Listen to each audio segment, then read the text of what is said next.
नमस्कार दोस्तों, एक बार फिर से आपका ज्ञान सागर में स्वागत है। इस वीडियो में हम लोग सेमेस्टर 1 सेशन 2025 से 29 वालों का आईकेएस इंडियन नॉलेज सिस्टम का यहाँ पर क्वेश्चन आंसर देखेंगे। फिर से देख लीजिए, जो भी स्टूडेंट रांची यूनिवर्सिटी सेमेस्टर 1 या फिर नीलांबर पीताम्बर यूनिवर्सिटी सेमेस्टर 1 में है, इस वीडियो में हम लोग आईकेएस इंडियन नॉलेज सिस्टम का कंप्लीट क्वेश्चन आंसर देखेंगे। देखिए, इस बार सभी को इंडियन नॉलेज सिस्टम पढ़ना है, चाहे आप लोग बीए में है, बीकॉम में है या फिर साइंस वाले स्टूडेंट है, सभी के लिए कंपलसरी है। लोग रांची यूनिवर्सिटी या फिर नीलांबर पीताम्बर यूनिवर्सिटी का इंडियन नॉलेज सिस्टम का यहाँ पर क्वेश्चन आंसर देखेंगे। ठीक है, चलते हैं हम लोग यहाँ पर। देखिए, उससे पहले मैं बता देता हूँ, जो आपका इंडियन नॉलेज सिस्टम का रहेगा क्वेश्चन पेपर, उसमें 50 मार्क्स रहेगा। कितना रहेगा? 50 मार्क्स का रहेगा। ठीक है, और ऑब्जेक्टिव टाइप का क्वेश्चन यहाँ पर पूछा जाएगा। ठीक है, तो सिलेबस देख लेते हैं, उसके बाद यहाँ पर क्वेश्चन आंसर भी कराएंगे।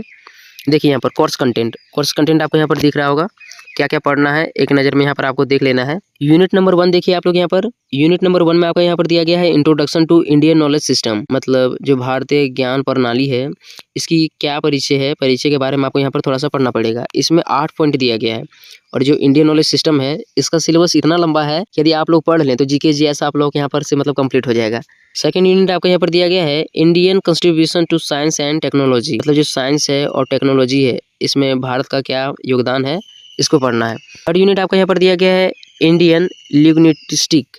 फिर से देखिए, थर्ड यूनिट आपका यहाँ पर दिया गया Indian linguistic and literary tradition, मतलब जो भारतीय भाषाएं हैं, साथ ही साथ जो एक प्रकार से साहित्य परंपराएं हैं, इसको यहाँ पर पढ़ना पड़ेगा। भारतीय भाषाएं और साहित्यिक परंपराएं, थर्ड यूनिट में।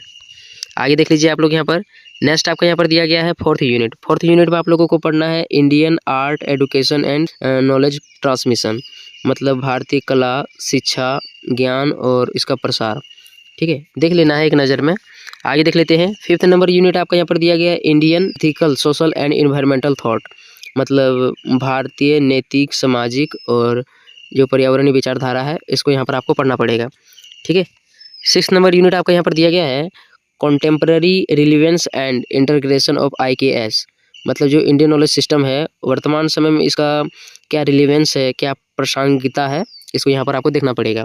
ठीक है, तो सिक्स्थ यूनिट आपका यहाँ पर दिया गया है। देखिए, फर्स्ट क्वेश्चन आपका यहाँ पर दिया गया है भारतीय ज्ञान प्रणाली आईकेएस का मुख्य उद्देश्य क्या है। जो इंडियन नॉलेज सिस्टम है, इसका मेन ऑब्जेक्टिव्स क्या है, क्या मुख्य उद्देश्य है, इसको बताना है। तो देखिए, यहाँ पर मैं छोटा कर दे रहा हूँ, ऑप्शन पहले देख लीजिएगा। ठीक है, और अच्छी तरह से समझ लेना है, इसी टाइप के प्रश्न आएगा। जैसे फर्स्ट नंबर का ऑप्शन दिया गया है केवल धार्मिक ज्ञान देना। जो भारतीय ज्ञान प्रणाली है, आईकेएस है, क्या यह केवल धार्मिक ज्ञान देता है। नेक्स्ट आपको यहाँ पर दिया गया है भारतीय पारंपरिक ज्ञान को समझना और संरक्षित करना। जो भारतीय ज्ञान प्रणाली है, यह भारतीय पारंपरिक ज्ञान को समझता है, साथ ही साथ इसको संरक्षित करता है। नेक्स्ट आपको यहाँ पर दिया गया है केवल आधुनिक विज्ञान पढ़ाना। नेक्स्ट दिया गया है केवल इतिहास का अध्ययन करना। तो इसका आंसर क्या आ जाएगा? ऑप्शन नंबर बी हो जाएगा। जो भारतीय ज्ञान प्रणाली है, यह क्या करता है? भारतीय पारंपरिक ज्ञान को समझता है और इसका संरक्षण करता है। Option number B. ठीक है, आगे देख लेते हैं हम लोग। यहाँ पर यहाँ समझ लेना है, थोड़ा सा दिक्कत होगा आपको। देखिए, नेक्स्ट नंबर का आपका क्वेश्चन यहाँ पर क्या दिया गया है? सेकंड नंबर का क्वेश्चन, इंडियन नॉलेज सिस्टम मुख्य रूप से किससे संबंधित है। जो भारतीय ज्ञान प्रणाली है, यह किससे संबंधित है, इसको बताना है। पहला दिया गया है केवल तकनीक शिक्षा। नेक्स्ट दिया गया है केवल राजनीतिक विचार। अगला दिया गया है भारत की प्राचीन ज्ञान परंपराएं। और नेक्स्ट आपका केवल विदेशी ज्ञान। तो भारतीय ज्ञान प्रणाली मुख्य रूप से किससे जुड़ा हुआ है? तो इसका आंसर क्या हो जाएगा? भारत की प्राचीन ज्ञान परंपराओं से जुड़ा हुआ है। ठीक है, ऑप्शन नंबर सी हो जाएगा इसका करेक्ट आंसर। आगे देखिए, नेक्स्ट आपका यहाँ पर दिया गया है आईकेएस का आधार मुख्य रूप से किन ग्रंथों में मिलता है। जो इंडियन नॉलेज सिस्टम है, इसका मुख्य आधार किन ग्रंथों में मिलता है, कहाँ मिलता है, आपको यहाँ पर बताना है। इसका आंसर क्या हो जाएगा? वेद और उपनिषद में। वेद और उपनिषद में भारतीय ज्ञान प्रणाली का उल्लेख मिलता है। ठीक है, आगे देखिए, नेक्स्ट आपका यहाँ पर दिया गया है इंडियन नॉलेज सिस्टम का एक महत्वपूर्ण गुण क्या है। जो भारतीय ज्ञान प्रणाली है, इसका एक महत्वपूर्ण गुण क्या है, आपको बताना है। पहला दिया गया है संकीर्ण दृष्टिकोण। नेक्स्ट दिया गया है समग्र दृष्टिकोण। आगे आपका यहाँ पर दिया गया है केवल तकनीक ज्ञान। नेक्स्ट आपका अगला दिया गया है केवल धार्मिक शिक्षा। तो इसका आंसर क्या हो जाएगा? समग्र दृष्टिकोण, मतलब सभी को लेकर के चलता है। जो भारतीय ज्ञान प्रणाली है, ठीक है, सभी को साथ में लेकर के चलने का प्रयास करता है। आगे देख लेते हैं हम लोग यहाँ पर। क्वेश्चन नंबर 5 आपका यहाँ पर दिया गया है आईकेएस में ज्ञान का मुख्य स्रोत क्या माना जाता है। आईकेएस में, इंडियन नॉलेज सिस्टम में ज्ञान का मुख्य उद्देश्य का क्या स्रोत है, इसको बताना है। जैसे पहला दिया गया है केवल प्रयोगशाला। नेक्स्ट है केवल किताबें। अगला दिया गया है अनुभव, परंपरा और शास्त्र। और अगला दिया गया है केवल इंटरनेट। तो इसका आंसर क्या हो जाएगा? इसका आंसर हो जाएगा ऑप्शन नंबर सी, अनुभव, परंपरा और शास्त्र। जो IKS है इसमें ज्ञान का मुख्य स्रोत क्या है? अनुभव है, परंपरा है और शास्त्र है। ठीक है, मतलब ज्ञान हम लोगों को कहाँ से मिलता है? अनुभव से मिलता है, परंपराएं हैं जो वहाँ से मिलता है, साथ ही साथ जो हमारा शास्त्र है वहाँ से भी हम लोग भारतीय ज्ञान प्रणाली के बारे में अध्ययन कर सकते हैं। आगे देख लेते हैं हम लोग। नेक्स्ट आपको यहाँ पर दिया गया है इंडियन नॉलेज सिस्टम का अध्ययन क्यों महत्वपूर्ण है? भारतीय ज्ञान प्रणाली का अध्ययन क्यों महत्वपूर्ण है आपको यहाँ पर बताना है। जैसे फर्स्ट दिया गया है केवल परीक्षा पास करने के लिए। नेक्स्ट दिया गया है भारतीय संस्कृति और ज्ञान को समझने के लिए। नेक्स्ट है केवल नौकरी के लिए। अगला दिया गया है केवल इतिहास पढ़ने के लिए। इसका आंसर क्या हो जाएगा? ऑप्शन नंबर बी, भारतीय संस्कृति और ज्ञान को समझने के लिए जो इंडियन नॉलेज सिस्टम है इसका अध्ययन किया जाता है। ठीक है, आगे देख लेते हैं हम लोग। नेक्स्ट आपको यहाँ पर दिया गया है IKS का स्कोप किन क्षेत्रों तक फैला हुआ है? जो इंडियन नॉलेज सिस्टम है यह कहाँ तक फैला हुआ है, इसका क्षेत्र क्या है, इसको बताना है। तो देख लेते हैं हम लोग यहाँ पर। देखिए यहाँ पर इसका दिया गया है ऑप्शन नंबर ए, केवल दर्शन। नेक्स्ट दिया गया है केवल गणित। अगला दिया गया है दर्शन, विज्ञान, कला और संस्कृति। तो यही इसका आंसर हो जाएगा। जो भारतीय ज्ञान प्रणाली है इसका विशेष क्षेत्र क्या है, कहाँ तक फैला हुआ है? तो इसमें दर्शन, विज्ञान, कला और संस्कृति इन सभी को सम्मिलित किया जाता है। ठीक है, देखिए फर्स्ट वीडियो आपको थोड़ा सा प्रॉब्लम होगा, लेकिन जब नेक्स्ट वीडियो आएगा ना तो उसमें अच्छी तरह से आपको समझ आएगा। तो इस वीडियो को आप लोगों को केवल इंट्रोडक्शन के तौर पर देख लेना अच्छी तरह से वीडियो, क्योंकि एग्जाम में आएगा तो नहीं बना पाइएगा। इससे बढ़िया तो कुछ तो समझ में आएगा ना, इसलिए यहाँ पर आपको अच्छी तरह से देखना है। देखिए 8 नंबर का क्वेश्चन दिया गया है इंडियन नॉलेज सिस्टम का मुख्य उद्देश्य क्या है? What is the main M of Indian knowledge system? मुख्य उद्देश्य क्या है यहाँ पर देख लेना ऑप्शन। ज्ञान और जीवन के बीच संबंध स्थापित करना, केवल तकनीक शिक्षा देना। आगे देख लेते हैं हम लोग। नेक्स्ट आपको यहाँ पर दिया गया है केवल विदेशी ज्ञान अपनाना।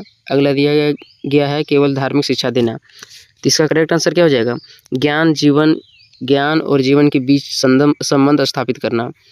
जो इंडियन नॉलेज सिस्टम है इसका मुख्य उद्देश्य क्या हो जाएगा? ज्ञान और जीवन के बीच में संबंध स्थापित करना। ठीक है, आगे देख लेते हैं हम लोग। नेक्स्ट आपको यहाँ पर दिया गया है IKS का अध्ययन किस दृष्टिकोण को बढ़ावा देता है? पहला दिया गया संकीर्ण सोच। अगला दिया गया समग्र और संतुलित दृष्टिकोण। तो यही इसका आंसर हो जाएगा ऑप्शन नंबर बी। ज़्यादा नहीं देखते हम लोग, ऑप्शन नंबर बी इसका करेक्ट आंसर हो जाएगा। IKS का अध्ययन किस दृष्टिकोण को बढ़ावा देता है? तो समग्र, मतलब सभी को साथ लेकर के चलता है, और संतुलित दृष्टिकोण रखता है, मतलब सभी को समान रूप से देखता है। ठीक है, आगे देख लेते हैं। क्वेश्चन नंबर 10 आपका यहाँ पर दिया गया है इंडियन नॉलेज सिस्टम किस पर आधारित है? किस पर आधारित है, किस विषय पर आधारित है आपको यहाँ पर बताना है। इसका आंसर क्या हो जाएगा? पहला दिया गया केवल आधुनिक विज्ञान। नेक्स्ट दिया गया है भारतीय परंपरा और ज्ञान। तो यही इसका आंसर हो जाएगा ऑप्शन नंबर बी, भारतीय परंपरा और ज्ञान। यह किस विषय पर आधारित है? तो इंडियन नॉलेज जो सिस्टम है भारतीय परंपरा और ज्ञान पर आधारित है। ठीक है, आगे हम लोग देख लेते हैं। नेक्स्ट आपको यहाँ पर दिया गया है वोकेबुलरी ऑफ IKS, मतलब कुछ महत्वपूर्ण शब्द है इंडियन नॉलेज सिस्टम से संबंधित, उसको यहाँ पर देखेंगे। जैसे फर्स्ट दिया गया आपका यहाँ पर क्या, 11th नंबर का क्वेश्चन, धर्म। ये धर्म शब्द है इसका क्या अर्थ है? पहला दिया गया कर्तव्य और नैतिक आचरण। नेक्स्ट है केवल पूजा। अगला दिया गया केवल धार्मिक पुस्तक। नेक्स्ट आपका है केवल सामाजिक नियम। इसका आंसर क्या हो जाएगा? कर्तव्य और नैतिक आचरण। धर्म का जो शब्द है इसका क्या अर्थ हो जाएगा? ऑप्शन नंबर ए इसका करेक्ट आंसर हो जाएगा, कर्तव्य और नैतिक आचरण। आगे देख लेते हैं हम लोग। नेक्स्ट आपका यहाँ पर दिया गया कर्म। कर्म का क्या अर्थ है आपको यहाँ पर बताना है। इससे पहला दिया गया है भाग्य। नेक्स्ट है कार्य या कर्म। कर्म का क्या मतलब होता है इसको बताना है। नेक्स्ट है पूजा। अगला दिया गया ज्ञान। तो करेक्ट आंसर क्या हो जाएगा? कार्य या कर्म। जो कर्म होता है इसका अर्थ क्या होता है? कार्य करना या कर्म करना। जितना आप लोग कर्म करेंगे उतना फल आप लोगों को मिलेगा, लेकिन कभी कभी भाग्य भी साथ नहीं देता है। जैसे मेरा भाग्य नहीं साथ दिया यार, क्या करें, लेकिन फिर भी मेहनत कर रहे हैं। झारखंड मतलब जो था ना 2020 या 21 होगा, 21 में 3rd टॉपर किए थे। ठीक है, स्टेट टॉपर 3rd किए थे, लेकिन नेता सब सपोर्ट नहीं किया। उस समय हमको कुछ पैसा भी नहीं मिला था, बस जो गांव का मुखिया जी थे उसके सपोर्ट से एक मोबाइल मिला और उसी से पढ़ाई कर रहे हैं, अभी तक बजले हैं पढ़ाई में।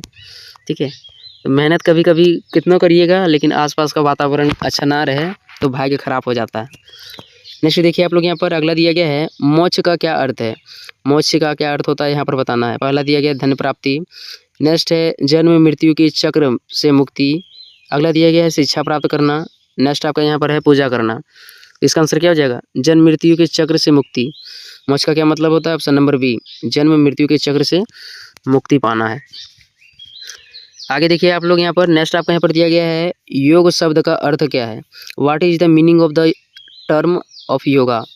फिर से देख लीजिए आप लोग यहाँ पर, what is the meaning of the term yoga?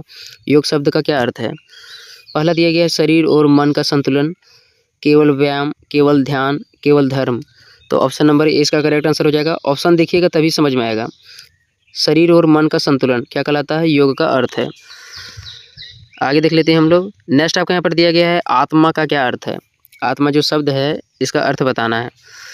तो फर्स्ट में दिया गया आपका यहाँ पर शरीर, नेक्स्ट दिया गया है आत्मिक चेतना, आत्मा, नेक्स्ट आगे आपका है मन, और अगला दिया गया है ज्ञान। तो यहाँ इसका करेक्ट आंसर हो जाएगा ऑप्शन नंबर बी, आत्मिक चेतना या फिर आत्मा। ठीक है, यही आत्मा का शाब्दिक अर्थ है। आगे देखिए नेक्स्ट आपका यहाँ पर दिया गया है, ब्रह्म का क्या अर्थ है? ब्रह्म जो शब्द है इसका क्या अर्थ है? पहला दिया गया है सर्वोच्चतम परम सत्य, अगला दिया गया है पृथ्वी, नेक्स्ट दिया गया है शरीर, और डी नंबर में आपका दिया गया है समाज। तो करेक्ट आंसर क्या हो जाएगा? ऑप्शन नंबर ए हो जाएगा, सर्वोच्च परम सत्य। ब्रह्म का क्या अर्थ होता है? ब्रह्म का क्या मतलब होता है? सर्वोच्च परम सत्य होता है, जो मतलब पूरी तरह से सत्य है।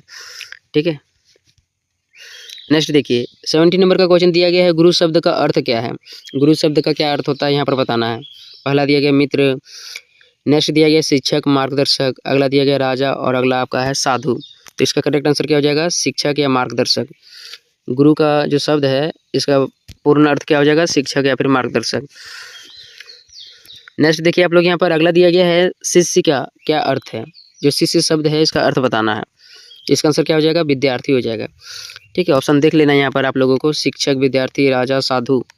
करेक्ट आंसर क्या हो जाएगा? विद्यार्थी। इस तरह से क्वेश्चन आएगा तो एग्जाम में आप लोग मतलब अच्छी तरह से लिख लीजिएगा, लेकिन कहीं घुमा फिरा के पूछ दिया जाए तब चकरा जाइएगा। आगे आपके यहाँ पर दिया गया है, वेद क्या है? तो वेद क्या है यहाँ पर बताना है। पहला दिया गया है प्राचीन भारतीय धार्मिक और ज्ञान ग्रंथ, नेक्स्ट है आधुनिक पुस्तकें, अगला दिया गया है केवल इतिहास की पुस्तकें, अगला दिया गया है केवल विज्ञान की पुस्तक। करेक्ट आंसर क्या हो जाएगा? प्राचीन भारतीय धार्मिक और ज्ञान ग्रंथ। ठीक है, यही वेद है, और वेद कितना है? 4 है, ऋग्वेद, सामवेद, यजुर्वेद और अथर्ववेद। सबसे प्राचीन वेद ऋग्वेद है। ध्यान रख लेना है, अच्छी तरह से पढ़ लेना है। सभी को जानते हैं लेकिन रिपीटेड तो करना ही पड़ेगा ना। अगला दिया गया है, उपनिषद किससे संबंधित है? पहला दिया गया है दर्शन और आध्यात्मिकता ज्ञान से। ठीक है, मतलब उपनिषद किससे संबंधित है आपको यहाँ पर बताना है। अगला दिया गया है राजनीतिक, नेक्स्ट है अर्थशास्त्र, नेक्स्ट आपका यहाँ पर दिया गया युद्ध। तो उपनिषद किससे संबंधित है? दर्शन और आध्यात्मिक ज्ञान से। ठीक, अगला आपके यहाँ पर दिया गया है कैरेक्टरिस्टिक्स एंड क्लासिफिकेशन, मतलब वर्गीकरण और क्या क्या विशेषताएं होती है इंडियन नॉलेज सिस्टम का, यहाँ पर हम लोग देखेंगे। जैसे देखिए पहला यहाँ पर क्वेश्चन बनेगा आपका यहाँ पर, भारतीय ज्ञान प्रणाली की मुख्य विशेषता क्या है? फर्स्ट है केवल भौतिक ज्ञान, अगला है समग्र दृष्टिकोण, नेक्स्ट है केवल वैज्ञानिक प्रयोग, आगे दिया गया है केवल धार्मिक अध्ययन। तो करेक्ट आंसर क्या हो जाएगा? ऑप्शन नंबर बी हो जाएगा, समग्र दृष्टिकोण। भारतीय ज्ञान प्रणाली की मुख्य विशेषता क्या है? मुख्य उद्देश्य क्या है? समग्र दृष्टिकोण है। ठीक है, आगे आपको यहाँ पर दिया गया है, IKS की एक महत्वपूर्ण विशेषता क्या है? जो इंडियन नॉलेज सिस्टम है इसका महत्वपूर्ण विशेषता क्या है आपको यहाँ पर बताना है। पहला दिया गया प्रकृति के साथ संतुलन, नेक्स्ट है केवल तकनीक ज्ञान, अगला दिया गया केवल राजनीतिक विचार, नेक्स्ट है आपका यहाँ पर केवल आर्थिक अध्ययन। इसका आंसर क्या हो जाएगा? इसका आंसर आपका यहाँ पर हो जाएगा प्रकृति के साथ संतुलन। एक महत्वपूर्ण विशेषता क्या हो जाएगा? प्रकृति के साथ मतलब जो संतुलन है इंडियन नॉलेज सिस्टम का एक महत्वपूर्ण विशेषता है। ठीक है, आगे देखिए क्वेश्चन नंबर 13 आपका यहाँ पर दिया गया है, 13 बोल देते हैं। क्वेश्चन नंबर 23 आपका यहाँ पर दिया गया है, भारतीय ज्ञान प्रणाली का दृष्टिकोण कैसा है? पहला दिया गया संकीर्ण दृष्टिकोण, नेक्स्ट है समग्र और संतुलित दृष्टिकोण। ठीक है, आगे देख लेते हैं हम लोग यहाँ पर ऑप्शन, उसके बाद आंसर देखेंगे। आगे दिया गया है केवल वैज्ञानिक दृष्टिकोण, नेक्स्ट है केवल धार्मिक दृष्टिकोण। करेक्ट आंसर क्या हो जाएगा? ऑप्शन नंबर बी हो जाएगा, समग्र और संतुलित दृष्टिकोण। इसका PDF डाउनलोड कर लीजिएगा, सबसे अच्छा रहेगा। कहाँ मिलेगा PDF? ज्ञान सागर ऐप में मिलेगा। ठीक है, 60 रुपये लगेगा, और 4 साल में जितना भी पढ़ाई होगा, जितना भी मतलब PYQ रहता है और भी बहुत सारे रहते हैं, वहाँ पर मिल जाएगा। देखिए 60 रुपये ज़्यादा नहीं है, बहुत सारे स्टूडेंट को लगता होगा बहुत ज़्यादा है, कुछ नहीं है। आगे आपके यहाँ पर दिया गया है IKS में ज्ञान का वर्गीकरण किन आधारों पर किया जाता है। इंडियन नॉलेज सिस्टम में ज्ञान का वर्गीकरण किस आधार पर किया जाता है। पहला दिया गया है दर्शन, विज्ञान और कला। नेक्स्ट है केवल गणित। अगला दिया गया है केवल धर्म। और अगला आपके यहाँ पर दिया गया है केवल इतिहास। करेक्ट आंसर क्या हो जाएगा, ऑप्शन नंबर ए हो जाएगा, दर्शन, विज्ञान और कला। ठीक है। क्वेश्चन नंबर 25 आपके यहाँ पर दिया गया है भारतीय ज्ञान प्रणाली की कौन सी विशेषताएं इसे अद्वितीय बनाती है। पहला दिया गया केवल धार्मिकता। नेक्स्ट है जीवन और ज्ञान का एकीकरण। नेक्स्ट है केवल वैज्ञानिक अनुसंधान। अगला दिया गया है केवल इतिहास अध्ययन। तो इसका करेक्ट आंसर क्या हो जाएगा, जीवन और ज्ञान का एकीकरण। यही क्या कहलाता है, जो भारतीय ज्ञान प्रणाली है इसकी एक अद्वितीय विशेषता है। ठीक है, integration of life and knowledge.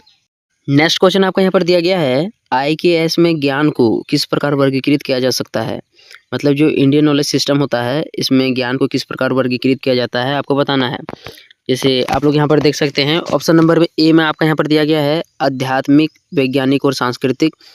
Next दिया गया है केवल धार्मिक। अगला दिया गया है केवल तकनीक। और नेक्स्ट है केवल राजनीतिक। किस आधार पर वर्गीकृत किया जा सकता है आपको यहाँ पर बताना है। ठीक है, तो इसका आंसर क्या हो जाएगा, जो IKS है इंडियन नॉलेज सिस्टम को आध्यात्मिक, वैज्ञानिक और सांस्कृतिक दृष्टिकोण से वर्गीकृत किया जाता है। ठीक है, आगे देख लेते हैं हम लोग यहाँ पर। नेक्स्ट आपका यहाँ पर दिया गया है भारतीय ज्ञान प्रणाली में किसका विशेष महत्व है। जैसे भारतीय ज्ञान प्रणाली में किसका विशेष महत्व है, इसी टाइप के रहेंगे आपके। ठीक है, पहले समझ लेना है ऑप्शन। और हमको लग रहा है कि 2-3 क्वेश्चन इसी टाइप का आपका हो गया है। जैसे फर्स्ट में दिया गया है प्रकृति और मानव के बीच संतुलन। समझ लेना है भारतीय ज्ञान प्रणाली में किसका विशेष महत्व है। आगे देख लेते हैं। नेक्स्ट दिया गया है केवल आर्थिक विकास। अगला दिया गया केवल तकनीक प्रगति। नेक्स्ट है केवल युद्ध कला। तो इसका आंसर क्या हो जाएगा, ऑप्शन नंबर ए, प्रकृति और मानव के बीच में संतुलन करना है। जो भारतीय ज्ञान प्रणाली है इसमें विशेष महत्व किस चीज़ का है, प्रकृति और मानव के बीच में संतुलन का। आगे देखते हैं हम लोग यहाँ पर। नेक्स्ट आपका यहाँ पर दिया गया है IKS की विशेषताओं में से एक क्या है। Which is one of the characteristics of IKS। Indian knowledge जो सिस्टम है इसमें से उसकी क्या एक विशेषता है आपको बताना है। पहला है नैतिक मूल्यों पर आधारित ज्ञान। अगला है केवल व्यापार। नेक्स्ट है केवल राजनीतिक। अगला आपका यहाँ पर दिया गया केवल तकनीक। इसका आंसर क्या हो जाएगा, ऑप्शन नंबर ए हो जाएगा, तकनीक मूल्यों पर आधारित ज्ञान। यह IKS का एक विशेषता है। ठीक है, देख लेना एक बार अच्छी तरह से आपको। देखिए नेक्स्ट आपको यहाँ पर दिया गया भारतीय ज्ञान प्रणाली का उद्देश्य क्या है। जो भारतीय ज्ञान प्रणाली है इसका क्या उद्देश्य आपको बताना है। तो इसका आंसर क्या हो जाएगा, जीवन के सभी पहलुओं का विकास। अगला दिया गया है केवल आर्थिक लाभ। नेक्स्ट है केवल वैज्ञानिक अनुसंधान। और नेक्स्ट आपको यहाँ पर दिया गया केवल धार्मिक प्रचार। तो इसका करेक्ट आंसर हो जाएगा ऑप्शन नंबर ए, जीवन के सभी पहलुओं का विकास करना भारतीय ज्ञान प्रणाली का मुख्य उद्देश्य है। आगे देखते हैं हम लोग। क्वेश्चन नंबर 13 आपका यहाँ पर दिया गया है IKS की क्या विशेषता है। ठीक है, सारा देख लेना है। IKS इंडियन नॉलेज सिस्टम का क्या फीचर है आपको यहाँ पर बताना पड़ेगा। जैसे फर्स्ट में आपका दिया गया है अनुभव और परंपरा पर आधारित ज्ञान। नेक्स्ट है केवल प्रयोगशाला आधारित ज्ञान। अगला दिया गया है केवल विदेशी ज्ञान। नेक्स्ट है केवल आधुनिक तकनीक। तो करेक्ट आंसर क्या हो जाएगा, जो IKS है इस मतलब ये किस पर आधारित है, तो अनुभव, परंपरा और ज्ञान पर आधारित है। ठीक है, IKS का क्या विशेषता हो जाएगा, अनुभव, परंपरा पर आधारित ज्ञान। आगे हम लोग यहाँ पर देखते हैं। देखिए अब हम लोग यहाँ पर देखेंगे मतलब IKS में वेद, उपन्यास और जो धर्म था। ठीक है, यहाँ पर हम लोग इससे रिलेटेड क्वेश्चन यहाँ पर देखने वाले हैं। मतलब फिर से देख लीजिए, यहाँ पर IKS में वेद, उपनिषद और जो दर्शन था इससे रिलेटेड क्वेश्चन देखेंगे। फर्स्ट क्वेश्चन आपका यहाँ पर बनेगा भारतीय ज्ञान प्रणाली का दार्शनिक आधार किसे माना जाता है। भारतीय ज्ञान प्रणाली में दार्शनिक आधार क्या है इसको बताना है। चलते देख लेते हैं। यहाँ पर देखिए, यहाँ पर पहला दिया गया है वेद और उपनिषद। अगला दिया गया केवल आधुनिक विज्ञान। नेक्स्ट है केवल इतिहास। अगला है केवल राजनीतिक। करेक्ट आंसर क्या हो जाएगा, वेद और उपन्यास। जो वेद और उपन्यास है यह भारतीय ज्ञान प्रणाली का दार्शनिक आधार है। ठीक है, दार्शनिक आधार किसे माना जाता है, वेद और उपनिषद को। आगे आपके यहाँ पर दिया गया है वेदों की संख्या कितनी है। तो वेद मुख्यतः 4 है। वेद कितने, 4 है, ऋग्वेद, सामवेद, यजुर्वेद और अथर्ववेद। सबसे प्राचीन वेद ऋग्वेद हो जाएगा। ठीक, ऋग्वेद। आगे हम लोग यहाँ पर देख लेते हैं। अगला आपका यहाँ पर दिया गया है निम्नलिखित में से कौन सा वेद नहीं है। तो वेद मैंने आपको बताया वेद कितना है, 4 वेद है, ऋग्वेद, सामवेद, अथर्ववेद और यजुर्वेद। लेकिन उपनिषद यहाँ पर इसका आंसर नहीं होगा। तो वेद कौन सा नहीं है, उपनिषद। ठीक है, देख लेना है, पहले अच्छी तरह से रट लेना है आपको कि वेद 4 होते हैं, ऋग्वेद, सामवेद, अथर्ववेद और यजुर्वेद। ठीक है, यहाँ लिख दे रहे हैं अजुर्वेद, अजुर्वेद। ठीक है, यह चौथा आपका हो जाएगा। नेक्स्ट क्वेश्चन आपका यहाँ पर बनेगा, उपनिषद मुख्य रूप से किससे संबंधित है? उपनिषद किससे संबंधित आपको यहाँ पर बताना है। पहला दिया गया है दर्शन और आध्यात्मिक ज्ञान, नेक्स्ट है राजनीतिक, अगला दिया गया युद्ध कला, और नेक्स्ट आपको यहाँ पर है अर्थशास्त्र। उपनिषद मुख्य रूप से किससे संबंधित है? ऑप्शन नंबर ए, दर्शन और आध्यात्मिक ज्ञान से। अगला देखते हैं हम लोग। नेक्स्ट आपका यहाँ पर क्वेश्चन बनेगा, वेदांत शब्द का क्या अर्थ है? पहला दिया गया है वेदों का अंत या निष्कर्ष, नेक्स्ट है वेदों की शुरुआत, अगला दिया गया है वेदों का अनुवाद, और नेक्स्ट आपका यहाँ पर है वेदों का इतिहास। करेक्ट आंसर यहाँ पर ऑप्शन नंबर ए हो जाएगा। वेदांत का शाब्दिक अर्थ क्या है? जो वेदांत है इसका अर्थ क्या हो जाएगा? वेदों का अंत या निष्कर्ष। ठीक है, आगे देखते हैं हम लोग यहाँ पर। नेक्स्ट क्वेश्चन आपका यहाँ पर बनेगा, भारतीय दर्शन की मुख्य संख्या कितनी है? जो भारतीय दर्शन है इसमें इसकी संख्या कितनी आपको यहाँ पर बताना है। तो डायरेक्ट आंसर यहाँ देख लेते हैं हम लोग। ठीक है, ऑप्शन नंबर बी इसका आंसर हो जाएगा, 6। जो भारतीय दर्शन है इसकी संख्या कितनी है? 6 है। ठीक, भारतीय दर्शन की संख्या कितनी है? 6। आगे हम लोग यहाँ पर देख लेते हैं। नेक्स्ट आपको यहाँ पर दिया गया है 37 नंबर का क्वेश्चन। क्या है? निम्नलिखित में से कौन सा भारतीय दर्शन का एक विद्यालय है? पहला दिया गया सांख्य, नेक्स्ट है न्याय, अगला है वेदांत, उपयुक्त सभी। करेक्ट आंसर क्या हो जाएगा? ऑप्शन नंबर डी, उपयुक्त सभी। ये सभी क्या हैं? भारतीय दर्शन का विद्यालय है, सांख्य, न्याय और वेदांत। करेक्ट आंसर उपयुक्त सभी। आगे देखते हैं। नेक्स्ट क्वेश्चन आपका यहाँ पर दिया गया है, योग दर्शन के प्रवर्तक कौन माने जाते हैं? योग दर्शन के प्रवर्तक कौन माने जाते हैं? यहाँ पर लिखना है आपको। देखते हैं हम लोग यहाँ पर। नेक्स्ट है, मतलब यहाँ पर इसका करेक्ट आंसर पतंजलि हो जाएगा। ठीक है, जो योग दर्शन है, योग दर्शन का जो है, ठीक है, प्रवर्तक मतलब योग दर्शन के पिता एक तरह से किसे माना जाता है? पतंजलि को माना जाता है। नेक्स्ट क्वेश्चन आपका यहाँ पर दिया गया है, उपनिषदों का मुख्य उद्देश्य क्या है? पहला दिया गया है आत्मा और ब्रह्म के ज्ञान को समझना, नेक्स्ट है युद्ध का वर्णन, अगला दिया गया है आर्थिक सिद्धांत, और आगे आपका यहाँ पर है राजनीतिक। तो करेक्ट आंसर क्या हो जाएगा? उपनिषदों का मुख्य उद्देश्य क्या है? आत्मा और ब्रह्म के ज्ञान को समझना। आत्मा और ब्रह्म के ज्ञान को समझना किसका मुख्य उद्देश्य है? उपनिषदों का मुख्य उद्देश्य है। 14 नंबर का क्वेश्चन आपको यहाँ पर दिया गया है, भारतीय दर्शन का मुख्य उद्देश्य क्या है? What is the main M of Indian philosophy? भारतीय दर्शन का मुख्य उद्देश्य क्या है? पहला दिया गया मोक्ष प्राप्त करना, नेक्स्ट है धन प्राप्त करना, अगला दिया गया युद्ध जीतना, नेक्स्ट है केवल शिक्षा प्राप्त करना। करेक्ट आंसर हो जाएगा ऑप्शन नंबर ए, मोक्ष प्राप्त करना। भारतीय दर्शन का मुख्य उद्देश्य क्या है? मोक्ष प्राप्त करना। ऑप्शन देखिएगा तभी आप लोग इसका आंसर बना पाइएगा। ठीक है, अब हम लोग यहाँ पर क्या करेंगे, इंटरडिसिप्लिनरी अप्रोच, मतलब कौन कौन से इसकी शाखाएं हैं IKS का। ठीक है, इंडियन नॉलेज सिस्टम की कौन कौन सी शाखाएं इसको देखेंगे। जैसे फर्स्ट क्वेश्चन बनेगा आपका यहाँ पर, भारतीय ज्ञान प्रणाली IKS में। ठीक है, मतलब इंटरडिसिप्लिनरी अप्रोच का क्या अर्थ है यहाँ पर बताना है आपको। भारतीय ज्ञान प्रणाली में इंटर डिसिप्लिनरी अप्रोच का क्या अर्थ है, देख लेते हैं यहाँ पर हम लोग। जैसे यहाँ पर आपका दिया गया है केवल एक विषय का अध्ययन, नेक्स्ट है विभिन्न विषयों का समन्वित अध्ययन, अगला दिया गया केवल विज्ञान का अध्ययन, नेक्स्ट है केवल दर्शन का अध्ययन। करेक्ट आंसर क्या हो जाएगा? ऑप्शन नंबर बी हो जाएगा, विभिन्न विषयों का समन्वित अध्ययन। जो यहाँ पर भारतीय ज्ञान प्रणाली है इसमें इंटरडिसिप्लिनरी अप्रोच का क्या अर्थ हो जाएगा? विभिन्न विषयों का समन्वित अध्ययन, मतलब इसमें सभी विषयों का सम्मिलित रूप से अध्ययन किया जाता है। क्वेश्चन नंबर 42 का आपका यहाँ पर दिया गया है, IKS का मतलब इंटरडिसिप्लिनरी स्वरूप किन विषयों से जोड़ता है? IKS का इंटरडिसिप्लिनरी स्वरूप किन विषयों को जोड़ता है, देख लेते हैं हम लोग यहाँ पर। करेक्ट आंसर यहाँ पर हो जाएगा आपका यहाँ पर दर्शन, विज्ञान और कला। ठीक है, आगे देखते हैं। नेक्स्ट क्वेश्चन आपका यहाँ पर बनेगा, आयुर्वेद किस प्रकार का ज्ञान है? आयुर्वेद किस प्रकार का ज्ञान है? इसका करेक्ट आंसर हो जाएगा चिकित्सा और प्राकृतिक विज्ञान का समन्वय। आयुर्वेद किस प्रकार का ज्ञान है? चिकित्सा और प्राकृतिक विज्ञान का समन्वय। ठीक है, नेक्स्ट देखिए आप लोग यहाँ पर 44 का क्वेश्चन आपके यहाँ पर दिया गया है, योग का संबंध मुख्य रूप से किन क्षेत्रों से है? Yoga is mainly related to which areas? योग का संबंध किस क्षेत्र से है आपको यहाँ पर बताना है।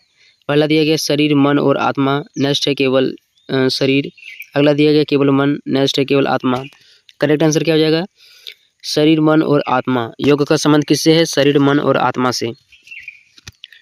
अगला देखिए, नेक्स्ट क्वेश्चन यहाँ पर दिया गया है, भारतीय ज्ञान प्रणाली में गणित और खगोल विज्ञान का विकास किसके साथ जुड़ा हुआ है?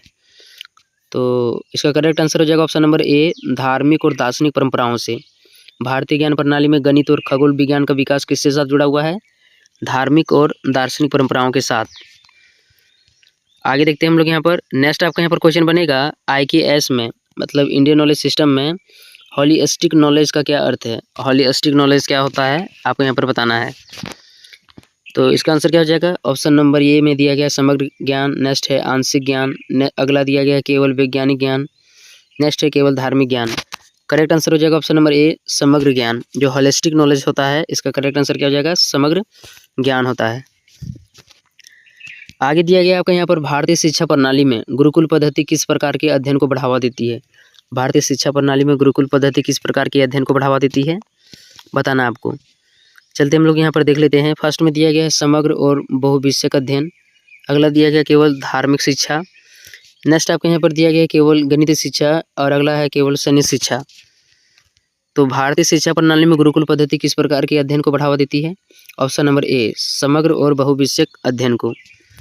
देखिएगा एक बात ध्यान रखिएगा, यहाँ पर जितने भी क्वेश्चन बनाया गया है ऑप्शन नंबर ए इसका यहाँ पर करेक्ट आंसर है, ठीक है, तो ध्यान रख लेना है।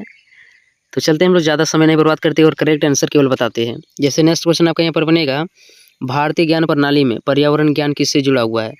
करेक्ट आंसर क्या हो जाएगा? प्रकृति और मानव के संतुलन से। भारतीय ज्ञान प्रणाली में पर्यावरण ज्ञान किससे जुड़ा हुआ है? तो प्रकृति और मानव के संतुलन से, ठीक है, ऑप्शन नंबर ए। आगे देखते हैं हम लोग यहाँ पर। नेक्स्ट आपका यहाँ पर क्वेश्चन बनेगा इंटरडिसिप्लिनरी अप्रोच का मुख्य उद्देश्य क्या है? करेक्ट आंसर क्या हो जाएगा? ऑप्शन नंबर ए विभिन्न विषयों की ज्ञान को जोड़ना। जो इंटरडिसिप्लिनरी अप्रोच है इसका मुख्य उद्देश्य क्या है? विभिन्न विषयों की ज्ञान को आपस में जोड़ना।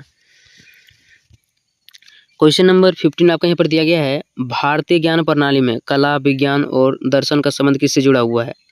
तो करेक्ट आंसर क्या हो जाएगा? ऑप्शन नंबर ए अंतर्विषयक दृष्टिकोण से। भारतीय ज्ञान प्रणाली में कला विज्ञान और दर्शन का संबंध किससे है? अंतर्विषयक दृष्टिकोण से, ठीक है। अब हम लोग यहाँ पर IKS source of Indian tradition knowledge, मतलब जो एक प्रकार से इंडियन नॉलेज सिस्टम है, इसमें भारतीय कौन कौन से स्रोत है, भारतीय परंपरा ज्ञान का कौन कौन से स्रोत है, सोर्स है, इसको देखेंगे। जैसे फर्स्ट क्वेश्चन आपका यहाँ पर बनेगा भारतीय पारंपरिक ज्ञान का मुख्य स्रोत क्या है? भारतीय पारंपरिक ज्ञान का मुख्य स्रोत क्या है, बताना है। पहला दिया गया वेद, नेक्स्ट है पुराण, अगला दिया उपनिषद और लास्ट में उपयुक्त सभी। करेक्ट आंसर क्या आ जाएगा? All of the above. भारतीय परंपरा ज्ञान का प्रमुख स्रोत क्या है? ऑल ऑफ द एबव, ठीक है। नेक्स्ट आपके यहाँ पर दिया गया है भारतीय पारंपरिक ज्ञान का मौखिक स्रोत कौन है? भारतीय पारंपरिक ज्ञान का मौखिक स्रोत कौन है, लिखना है आपको यहाँ पर। देखिए पहला दिया गया है लोक कथाएँ, नेक्स्ट है लोकगीत और अगला है परंपराएं। करेक्ट आंसर क्या आ जाएगा? उपयुक्त सभी। मतलब मुँह से किसको बोला जाता है? तो लोक कथाएँ, जितने भी लोक कथाएँ प्रचलित है भारतीय परंपरा ज्ञान के बारे में बताता है। लोकगीत हो गया, परंपराएं हो गया, तो इसका आंसर क्या हो जाएगा? उपयुक्त सभी। इन सभी से भारतीय जो प्राचीन भारत है इसकी ज्ञान प्रणाली के बारे में पता चलता है। आगे आपके यहाँ पर दिया गया है 53 नंबर का क्वेश्चन, निम्नलिखित में से कौन भारतीय ज्ञान का लिखित स्रोत है? मतलब किससे हम लोगों को भारतीय ज्ञान प्रणाली के बारे में लिखा हुआ जानकारी मिलता है? पहला दिया गया वेद, नेक्स्ट है उपनिषद, आगे दिया गया पुराण और अगला आपका है उपयुक्त सभी। करेक्ट आंसर क्या जाएगा? उपयुक्त। वेद, उपन्यास और क्या है, उपन्यास बोलते हैं यार, क्या था, उपनिषद और पुराण, इन सभी से भारतीय ज्ञान प्रणाली के बारे में जानकारी मिलता है। नेक्स्ट क्वेश्चन आपका यहाँ पर बनेगा आयुर्वेद से संबंधित प्रमुख ग्रंथ कौन सा है? आयुर्वेद से संबंधित प्रमुख ग्रंथ कौन सा है, तो यहाँ पर देख लेना है। जैसे फर्स्ट दिया गया है चरक संहिता, नेक्स्ट है अर्थशास्त्र, अगला दिया गया नाट्यशास्त्र और नेक्स्ट है मनुशास्त्र, तो इसका मनुस्मृति। तो करेक्ट आंसर यहाँ पर क्या हो जाएगा? चरक संहिता जो है, चरक संहिता जो है यह आयुर्वेद से संबंधित है, ठीक है। मतलब इसमें एक प्रकार से जो भी चिकित्सा वाला काम होते हैं, डॉक्टर वाला काम होते हैं, चरक संहिता में है। और जो चरक संहिता है इसके रचयिता कौन है? महर्षि चरक है, महर्षि चरक, महर्षि चरक, देख लेना महर्षि, यहाँ पर इस तरह से होगा चरक, महर्षि चरक चरक संहिता के रचयिता है। आगे देख लेते हैं हम लोग यहाँ पर। नेक्स्ट क्वेश्चन आपके यहाँ पर बनेगा भारतीय पारंपरिक ज्ञान का एक महत्वपूर्ण स्रोत क्या है? भारतीय पारंपरिक ज्ञान का एक महत्वपूर्ण स्रोत क्या है? पहला दिया गया धार्मिक ग्रंथ, नेक्स्ट है लोक परंपराएं, अगला दिया गया शास्त्रीय साहित्य और अगला आपके यहाँ पर दिया गया उपयुक्त सभी। करेक्ट आंसर क्या आ जाएगा? उपयुक्त सभी। भारतीय ज्ञान परंपरा का जो है, ठीक है, महत्वपूर्ण स्रोत, मतलब ये सभी स्रोत हैं जिससे हम लोग भारतीय पारंपरिक ज्ञान के बारे में जानकारी प्राप्त कर सकते हैं। आगे दिया गया है महाभारत और रामायण किस प्रकार के स्रोत है? तो इसका आंसर क्या हो जाएगा, यहाँ पर ऑप्शन देख लेना है।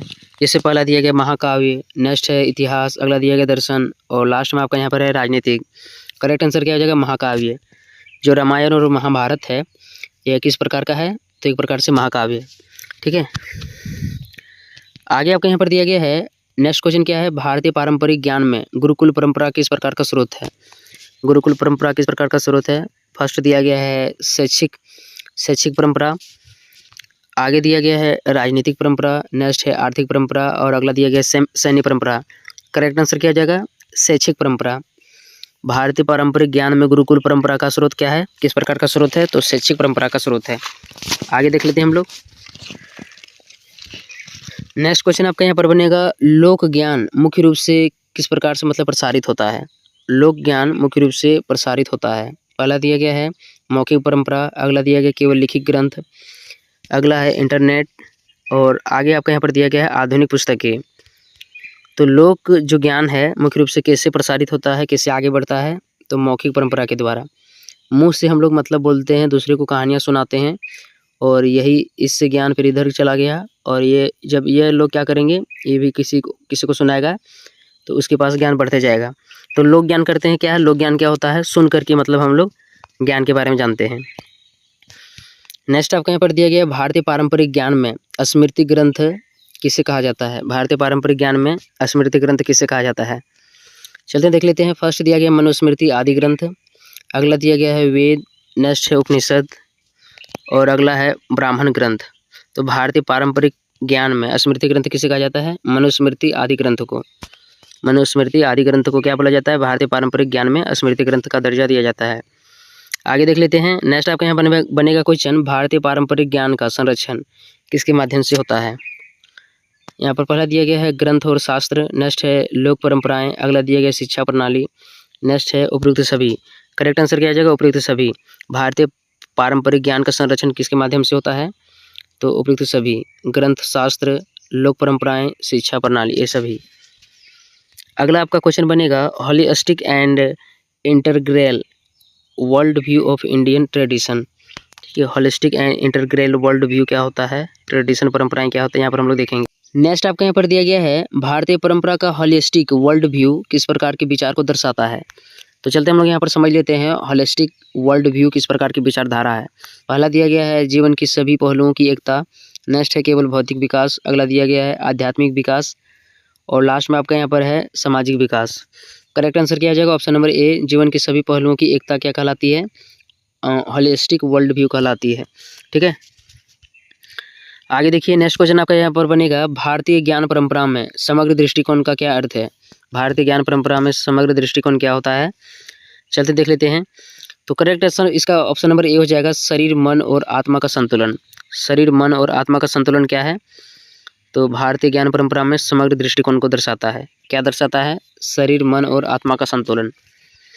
आगे देखिए नेक्स्ट आपका यहाँ पर क्वेश्चन बनेगा, वसुदेव कुटुंबकम का क्या अर्थ है। वसुदेव कुटुंबकम का क्या अर्थ है, यहाँ पर बताना है। पहला दिया गया संपूर्ण विश्व एक परिवार है, अगला दिया गया केवल भारत एक परिवार है, अगला दिया गया है केवल समाज एक परिवार है। तो ऑप्शन से ही पता चल गया होगा आप लोगों को। करेक्ट आंसर ऑप्शन नंबर ए हो जाएगा, संपूर्ण विश्व एक परिवार है। वसुदेव कुटुंबकम का क्या अर्थ है, संपूर्ण विश्व एक परिवार है। आगे देखिए नेक्स्ट क्वेश्चन आपका यहाँ पर बनेगा, भारतीय परंपरा में प्रकृति और मानव के संबंध को कैसा देखा जाता है। भारतीय परंपरा में प्रकृति और मानव के संबंध को कैसा देखा जाता है, तो करेक्ट आंसर हो जाएगा ऑप्शन नंबर ए, संतुलन और सामंजस्य के रूप में। भारतीय परंपरा में प्रकृति और मानव के बीच के संबंध को कैसा देखा जाता है, तो करेक्ट आंसर ऑप्शन नंबर ए हो जाएगा, संतुलन और सामंजस्य के रूप में। नेक्स्ट क्वेश्चन आपका यहाँ पर बनेगा, भारतीय ज्ञान परंपरा में धर्म का क्या अर्थ है। भारतीय ज्ञान परंपरा में धर्म का क्या अर्थ है, तो करेक्ट आंसर ऑप्शन नंबर ए हो जाएगा, नैतिक और सामाजिक कर्तव्य। देखिए पीडीएफ डाउनलोड कर लीजिएगा, इससे आप लोगों को सुविधा होगा। ठीक है, भारतीय ज्ञान परंपरा में धर्म का क्या अर्थ है, नैतिक और सामाजिक कर्तव्य। नेक्स्ट क्वेश्चन आपका यहाँ पर दिया गया है, भारतीय परंपरा में जीवन के 4 पुरुषार्थ कौन से हैं। भारतीय परंपरा में जीवन के 4 पुरुषार्थ कौन से हैं, इसको बताना है। तो करेक्ट आंसर इसका यहाँ पर हो जाएगा, धर्म, अर्थ, काम, मोक्ष। ये क्या है, भारतीय परंपरा के जीवन के 4 पुरुषार्थ हैं। ठीक है, आगे आपका यहाँ पर दिया गया है, भारतीय ज्ञान प्रणाली में मोक्ष का क्या अर्थ है। तो करेक्ट आंसर ऑप्शन नंबर 1 हो जाएगा, यहाँ पर ये हो जाएगा, जन्म मृत्यु के चक्र से मुक्ति। जो मोक्ष होता है इसका मतलब क्या होता है? जन्म मृत्यु के चक्र से मुक्ति पाना। नेक्स्ट क्वेश्चन आपका यहाँ पर बनेगा, भारतीय परंपरा में सर्वे भवन्तु सुखिनः का क्या अर्थ है? भारतीय परंपरा में सर्वे भवन्तु सुखिनः का क्या अर्थ है? तो इसका करेक्ट आंसर यहाँ पर क्या हो जाएगा? ऑप्शन नंबर ए हो जाएगा, सभी सुखी हो। क्या हो जाएगा? सभी सुखी हो, इसका करेक्ट आंसर हो जाएगा। ठीक है, फिर से देख लीजिए, भारतीय परंपरा में सर्वे भवन्तु सुखिनः का क्या अर्थ है? सभी सुखी हो, केवल राजा सुखी हो, केवल समाज सुखी हो, केवल परिवार सुखी हो। करेक्ट आंसर क्या हो जाएगा? ये सभी सुखी रहना चाहिए। ठीक है, नेक्स्ट क्वेश्चन आपका यहाँ पर बनेगा, भारतीय समग्र दृष्टिकोण में शिक्षा का उद्देश्य क्या है? भारतीय समग्र दृष्टिकोण में शिक्षा का क्या उद्देश्य है? तो option number A correct answer हो जाएगा, व्यक्तित्व का सर्वांगीण विकास करना है। ठीक है, पर्सनालिटी डेवलपमेंट करना है। किसका करना है?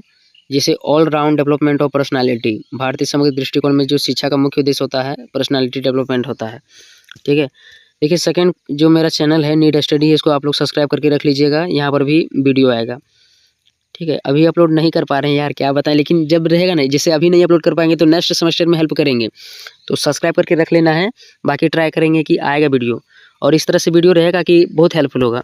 ठीक है, सब्सक्राइब करना नहीं भूलिएगा। आगे आपका यहाँ पर दिया गया है, भारतीय ज्ञान परंपरा में समग्रता का क्या अर्थ है? भारतीय ज्ञान परंपरा में समग्रता का क्या अर्थ है, आपको यहाँ पर बताना है। चलते देख लेते हैं। करेक्ट आंसर यहाँ पर ऑप्शन नंबर ए हो जाएगा, जीवन के सभी आयामों का एकीकरण। क्या कहलाता है? भारतीय ज्ञान परंपरा में समग्रता का अर्थ है।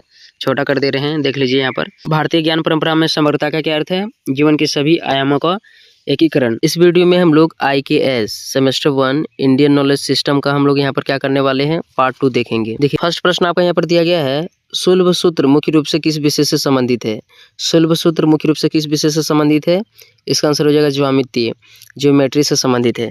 ध्यान रखिएगा, यहाँ पर जितना भी मैं प्रश्न बताऊंगा ऑप्शन नंबर ए इसका ज़्यादातर आंसर होगा। ठीक है, तो सुलभ सूत्र मुख्य रूप से किस विषय से संबंधित है? ज्यामिति से। आगे हम लोग देखते हैं। नेक्स्ट आपका यहाँ पर दिया गया है, सुलभ सूत्र किस वेद से संबंधित है? तो इसका आंसर हो जाएगा अजुर्वेद। सुलभ सूत्र किस वेद से संबंधित है? अजुर्वेद। ज़्यादा टाइम नहीं बर्बाद करेंगे, ठीक है, क्योंकि बहुत सारा वीडियो बनाना है, सभी का एक ही साथ एग्जाम हो रहा है। आगे आपका यहाँ पर दिया गया है, आर्यभट्ट का प्रसिद्ध ग्रंथ कौन सा है? तो इसका आंसर हो जाएगा आर्यभट्टीय। आर्यभट्ट का प्रसिद्ध ग्रंथ कौन सा है? आर्यभट्टीय। आगे हम लोग देखते हैं। नेक्स्ट आपका यहाँ पर दिया गया है, शून्य के सिद्धांत को व्यवस्थित रूप से किसने समझाया? शून्य के सिद्धांत को व्यवस्थित रूप से किसने समझाया? ब्रह्मगुप्त ने। आगे हम लोग देखते हैं।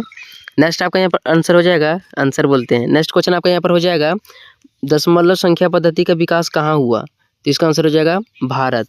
दशमलव संख्या पद्धति का विकास कहाँ हुआ? भारत में। आगे हम लोग यहाँ पर देखते हैं। नेक्स्ट आपका यहाँ पर प्रश्न बनेगा, ब्रह्मगुप्त का प्रसिद्ध गणितीय ग्रंथ कौन सा है? ब्रह्मगुप्त का प्रसिद्ध गणितीय ग्रंथ कौन सा है? तो इसका आंसर हो जाएगा ऑप्शन नंबर ए, ब्रह्म स्फुट सिद्धांत। ब्रह्म स्फुट सिद्धांत। आगे हम लोग देखते हैं। अगला क्वेश्चन आपका यहाँ पर दिया गया है, आर्यभट्ट का जन्म किस वर्ष हुआ था? आर्यभट्ट का जन्म किस वर्ष हुआ था? तो इसका आंसर हो जाएगा 476 AD में। ठीक है, 476 ईस्वी में हुआ था। आगे आपका यहाँ पर दिया गया है, सुलभ सूत्रों में किस प्रमेय का उल्लेख मिलता है? सुलभ सूत्रों में किस प्रमेय का उल्लेख मिलता है? तो इसका आंसर क्या हो जाएगा? पाइथागोरस प्रमेय। सुलभ सूत्रों में किस प्रमेय का उल्लेख मिलता है? पाइथागोरस प्रमेय। आगे देखते हैं हम लोग। नेक्स्ट आपका यहाँ पर दिया गया है, भारतीय गणित में शून्य का महत्व क्या है? भारतीय गणित में शून्य का क्या महत्व है? तो इसका आंसर हो जाएगा स्थान मान पद्धति का आधार है। जो गणित में शून्य है इसका क्या महत्व है? तो स्थान मान पद्धति का आधार है यह। आगे आपका यहाँ पर दिया गया है, भारतीय गणितज्ञों ने किस पद्धति का विकास किया? तो इसका आंसर हो जाएगा दशमलव पद्धति। भारतीय गणितज्ञों ने किस पद्धति का विकास किया? दशमलव पद्धति। अब हम लोग देखते हैं नेक्स्ट क्वेश्चन यहाँ पर। आगे आपका यहाँ पर दिया गया है, वेदांग ज्योतिष किस विषय से संबंधित है? वेदांग ज्योतिष किस विषय से संबंधित है? खगोल विज्ञान से। नेक्स्ट देखते हैं हम लोग। अगला आपका यहाँ पर दिया गया है, वेदांग ज्योतिष का मुख्य उद्देश्य क्या था? वेदांग ज्योतिष का मुख्य उद्देश्य क्या था? तो इसका आंसर हो जाएगा अज्ञों के समय का निर्धारण। अज्ञों के समय का निर्धारण। अगला क्वेश्चन आपका यहाँ पर बनेगा, सूर्य सिद्धांत किस विषय से संबंधित प्राचीन ग्रंथ है? तो करेक्ट आंसर हो जाएगा खगोल विज्ञान। सूर्य सिद्धांत किस विषय से संबंधित प्राचीन ग्रंथ है? खगोल विज्ञान। आगे देखते हैं। नेक्स्ट क्वेश्चन आपका यहाँ पर बनेगा, सूर्य सिद्धांत में मुख्य रूप से किसका वर्णन है? सूर्य सिद्धांत में मुख्य रूप से किसका वर्णन है? तो इसका आंसर हो जाएगा ग्रहों की गति का। ग्रहों की गति का। ठीक है। 15 नंबर का क्वेश्चन आपका यहाँ पर दिया गया है, भारतीय खगोल विज्ञान के प्रमुख विद्वान कौन थे? भारतीय खगोल विज्ञान के प्रमुख विद्वान कौन थे? आर्यभट्ट। आगे आपका यहाँ पर क्वेश्चन दिया गया है, भारतीय खगोल विज्ञान में सूर्य सिद्धांत का महत्व क्या है? भारतीय खगोल विज्ञान में सूर्य सिद्धांत का क्या महत्व है? तो इसका आंसर हो जाएगा ग्रहों की गति की गणना। जो खगोल विज्ञान है यह ग्रहों की गति की गणना करता है। नेक्स्ट क्वेश्चन आपका यहाँ पर दिया गया है, प्राचीन भारत में ग्रहों और नक्षत्रों का अध्ययन किस विज्ञान का भाग था? प्राचीन भारत में ग्रहों और नक्षत्रों का अध्ययन किस विज्ञान का भाग था? तो इसका आंसर हो जाएगा ज्योतिष। आगे हम लोग देख लेते हैं। नेक्स्ट आपका यहाँ पर बनेगा, वेदांग ज्योतिष किस काल का ग्रंथ माना जाता है? वेदांग ज्योतिष किस काल का ग्रंथ माना जाता है? तो इसका आंसर हो जाएगा वैदिक काल। वैदिक काल में वेदांग ज्योतिष प्रचलित था। आगे आपका यहाँ पर दिया गया है, सूर्य सिद्धांत में किसकी गणना की विधियाँ बताई गई है? सूर्य सिद्धांत में किसकी गणना की विधियाँ बताई गई है? तो ग्रहों और ग्रहणों की स्थिति, ग्रहों और जो ग्रहण लगता है, चंद्र ग्रहण लगता है, सूर्य ग्रहण लगता है, इसके बारे में पता चलता है। ठीक है, आगे देखते हैं हम लोग। आगे आपका यहाँ पर दिया गया है, प्राचीन भारतीय खगोल विज्ञान का मुख्य उद्देश्य क्या था? प्राचीन भारतीय खगोल विज्ञान का मुख्य उद्देश्य क्या था? तो करेक्ट आंसर हो जाएगा समय और ग्रहों की गति का अध्ययन। समय और ग्रहों की गति का अध्ययन कौन करता है? प्राचीन भारतीय खगोल विज्ञान करता है। आगे आपका यहाँ पर दिया गया है, आयुर्वेद शब्द का क्या अर्थ है? What is the meaning of the word Ayurveda? तो इसका आंसर हो जाएगा जीवन का विज्ञान। जो आयुर्वेद है इसका मतलब होता है जीवन का विज्ञान। नेक्स्ट आपका यहाँ पर दिया गया है, आयुर्वेद का प्रमुख ग्रंथ कौन सा है? तो इसका आंसर हो जाएगा चरक संहिता। आयुर्वेद का प्रमुख ग्रंथ कौन सा है? चरक संहिता है। ठीक है, और चरक संहिता की रचना किसने की थी? महर्षि चरक ने। आगे हम लोग देखते हैं। नेक्स्ट आपका यहाँ पर दिया गया है, शल्य चिकित्सा के जनक किसे कहा जाता है? शल्य चिकित्सा का जनक किसे माना जाता है? तो इसका आंसर हो जाएगा सुश्रुत। सुश्रुत को शल्य चिकित्सा का जनक माना जाता है। आगे देखते हैं। नेक्स्ट आपका यहाँ पर दिया गया है, सुश्रुत संहिता किस विषय से संबंधित है? करेक्ट आंसर हो जाएगा शल्य चिकित्सा से। सुश्रुत संहिता किस विषय से संबंधित है? शल्य चिकित्सा से। आगे देखते हैं हम लोग। नेक्स्ट आपका यहाँ पर क्वेश्चन दिया गया है, आयुर्वेद के अनुसार स्वास्थ्य किसके संतुलन से बना रहता है? आयुर्वेद के अनुसार स्वास्थ्य किसके संतुलन से बना रहता है? तो त्रिदोष के अनुसार, मतलब त्रिदोष। फिर से देखिए, आयुर्वेद के अनुसार स्वास्थ्य किसके संतुलन से बना रहता है? तो त्रिदोष के संतुलन से। अगला दिया गया है, त्रिदोष में कौन कौन शामिल है? इसका आंसर हो जाएगा वात, पित्त और कफ। त्रिदोष में कौन कौन शामिल होता है? वात, पित्त और कफ। आगे देखते हैं। नेक्स्ट क्वेश्चन आपको यहाँ पर दिया गया है, चरक संहिता मुख्य रूप से किससे संबंधित है? चरक संहिता मुख्य रूप से किससे संबंधित है? औषधि और चिकित्सा से। नेक्स्ट देखिए, अगला आपका यहाँ पर दिया गया है, सुश्रुत ने किस प्रकार की चिकित्सा का विकास किया? करेक्ट आंसर हो जाएगा शल्य चिकित्सा। सुश्रुत ने किस प्रकार की चिकित्सा का विकास किया? शल्य चिकित्सा। आगे देखते हैं। नेक्स्ट आपका यहाँ पर दिया गया है, आयुर्वेद के अनुसार रोग का कारण बताइए। आयुर्वेद के अनुसार रोग का क्या कारण है? तो त्रिदोष का असंतुलन। त्रिदोष का असंतुलन। आगे देखिए, नेक्स्ट आपका यहाँ पर दिया गया है, आयुर्वेद में स्वास्थ्य की परिभाषा क्या है? करेक्ट आंसर हो जाएगा शरीर, मन और आत्मा का संतुलन आयुर्वेद में स्वास्थ्य की परिभाषा कहलाता है। जिसका शरीर, मन और आत्मा संतुलन रहता है वह व्यक्ति स्वस्थ रहता है। आगे आपका यहाँ पर दिया गया है। नेक्स्ट आपका यहाँ पर दिया गया है, दिल्ली का लौह स्तंभ किसका उदाहरण है? करेक्ट आंसर हो जाएगा प्राचीन धातु कर्म का। एंशियंट मेटलर्जी का उदाहरण है। दिल्ली का लौह स्तंभ किसका उदाहरण है? प्राचीन धातु कर्म का। नेक्स्ट देखते हैं हम लोग। आगे आपका यहाँ पर प्रश्न बनेगा, दिल्ली का लौह स्तंभ किस स्थान पर स्थित है? करेक्ट आंसर हो जाएगा कुतुब मीनार परिसर दिल्ली में। कुतुब मीनार परिसर दिल्ली में स्थित है। अगला क्वेश्चन आपका यहाँ पर बनेगा, दिल्ली का लौह स्तंभ किस धातु से बना है? करेक्ट आंसर हो जाएगा लोहा। दिल्ली का लौह स्तंभ किस धातु से बना है? लोहा से। अगला क्वेश्चन आपका यहाँ पर दिया गया है, लौह स्तंभ की विशेषता क्या है? लौह स्तंभ की विशेषता क्या है? तो इसका आंसर हो जाएगा, यह जंग नहीं लगने के लिए प्रसिद्ध है। मतलब जो लौह स्तंभ है इसमें जंग नहीं लगा है, अभी तक जंग नहीं लगा है। आगे आपका यहाँ पर दिया गया है, भारतीय मंदिर वास्तुकला की प्रमुख शैली कौन सी है? भारतीय मंदिर वास्तुकला की प्रमुख शैली कौन सी है? नागर शैली। आगे देखते हैं हम लोग। नेक्स्ट क्वेश्चन आपका यहाँ पर बनेगा, दक्षिण भारत की मंदिर वास्तुकला को क्या कहा जाता है? दक्षिण भारत की मंदिर वास्तुकला को क्या कहा जाता है? द्रविड़ शैली। देखिएगा, आपको ध्यान में रखना है, जो हमारा भारत है, ठीक है, उत्तर भारत में नागर शैली प्रचलित है और दक्षिण भारत में द्रविड़ शैली प्रचलित है। आगे देखते हैं। नेक्स्ट आपका यहाँ पर दिया गया है, नागर शैली की मंदिर वास्तुकला मुख्य रूप से कहाँ पाई जाती है? उत्तर भारत में। आगे देखते हैं। नेक्स्ट क्वेश्चन आपका यहाँ पर दिया गया है, मंदिर वास्तुकला की वेसर शैली किसका मिश्रण है? मंदिर वास्तुकला की वेसर शैली किसका मिश्रण है? तो करेक्ट आंसर हो जाएगा नागर और द्रविड़ शैली का। नेक्स्ट क्वेश्चन आपका यहाँ पर बनेगा, प्राचीन भारत में धातु कर्म का उपयोग किसमें किया जाता था? प्राचीन भारत में धातु कर्म का उपयोग किसमें किया जाता था? औजार और हथियार बनाने में। प्राचीन भारत में धातु कर्म का उपयोग किसमें किया जाता था? औजार और हथियार बनाने में। अगला क्वेश्चन आपका यहाँ पर दिया गया है, भारतीय वास्तुकला का मुख्य उद्देश्य क्या था? भारतीय वास्तुकला का मुख्य उद्देश्य क्या था? धार्मिक और सांस्कृतिक अभिव्यक्ति। धार्मिक और सांस्कृतिक अभिव्यक्त करना ही क्या कहलाता है? भारतीय वास्तुकला का मुख्य उद्देश्य है। आगे हम लोग देख लेते हैं। आगे आपका यहाँ पर दिया गया है, प्राचीन भारत में जल संरक्षण की पारंपरिक पद्धति क्या थी? प्राचीन भारत में जल संरक्षण की पारंपरिक पद्धति क्या थी? करेक्ट आंसर हो जाएगा बावड़ी। करेक्ट आंसर बावड़ी। अगला आपका यहाँ पर दिया गया है, राजस्थान में पारंपरिक जल संरक्षण प्रणाली को क्या कहा जाता है? राजस्थान में पारंपरिक जल संरक्षण प्रणाली को क्या कहा जाता है? करेक्ट आंसर हो जाएगा जोहड़। यहाँ देख लीजिएगा जोहड़। करेक्ट आंसर क्या होगा? जोहड़। नेक्स्ट आपका यहाँ पर दिया गया है, स्टेप वेल का मुख्य उद्देश्य क्या था? स्टेप वेल का मुख्य उद्देश्य क्या था? जल संग्रहण और संरक्षण। जल संग्रह और संरक्षण।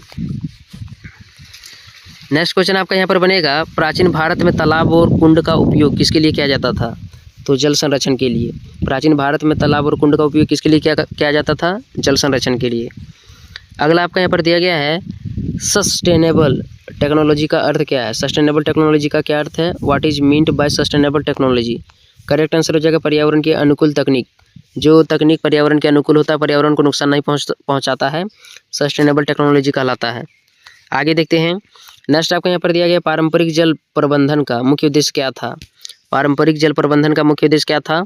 करेक्ट आंसर हो जाएगा जल संरक्षण और संतुलित उपयोग। जल का संरक्षण करना है और इसका संतुलित उपयोग करना है। अगला आपका यहाँ पर दिया गया है, प्राचीन भारतीय समाज में वर्षा जल संचयन किसके लिए किया जाता था? करेक्ट आंसर हो जाएगा भविष्य के उपयोग के लिए जल संग्रहण। मतलब भविष्य में जल मिल सके इसके लिए क्या किया जाता था? वर्षा जल का संग्रहण किया जाता था। आगे देखते हैं। अगला क्वेश्चन आपको यहाँ पर दिया गया है, जल संरक्षण के पारंपरिक साधनों में क्या शामिल है? जल संरक्षण के पारंपरिक साधनों में क्या शामिल है? करेक्ट आंसर हो जाएगा कुएं और बावड़ियाँ। कुएं और बावड़ियाँ। बावड़ी एक तरह से क्या होता है? मतलब चारों तरफ से सीमेंट का बनना होता है, ठीक है, जिसमें महल भी होता है और वहाँ पर तालाब टाइप का रहता है, ठीक। अगला दिया गया आपका यहाँ पर, प्राचीन भारत की जल प्रबंधन प्रणाली किस सिद्धांत पर आधारित थी? प्राचीन भारत की जल प्रबंधन प्रणाली किस सिद्धांत पर आधारित थी? तो इसका आंसर हो जाएगा प्रकृति के संतुलन के साथ। प्रकृति के संतुलन के साथ प्राचीन भारत की जल प्रबंधन प्रणाली आधारित थी। नेक्स्ट आपके यहाँ पर दिया गया है, पारंपरिक जल प्रबंधन प्रणाली का आधुनिक महत्व क्या है? पारंपरिक जल प्रबंधन प्रणाली का आधुनिक महत्व क्या है? तो करेक्ट आंसर हो जाएगा जल संकट का समाधान। भविष्य में पानी की कमी ना हो, पानी की कमी की समस्या ना झेलना पड़े, इसके लिए क्या किया जाता था? जल प्रबंधन प्रणाली उपयोग किया जाता था या उपयोग किया जाता है। आगे हम लोग यहाँ पर देख लेते हैं ऑल टॉपिक से इम्पोर्टेंट क्वेश्चन। जैसे फर्स्ट क्वेश्चन आपका यहाँ पर बनेगा, भारतीय गणित में स्थानमान पद्धति का विकास किसके साथ जुड़ा हुआ है? करेक्ट आंसर हो जाएगा शून्य की अवधारणा के साथ। फिर से देखिए, भारतीय गणित में स्थानमान पद्धति का विकास किसके साथ जुड़ा हुआ है? शून्य की अवधारणा के साथ।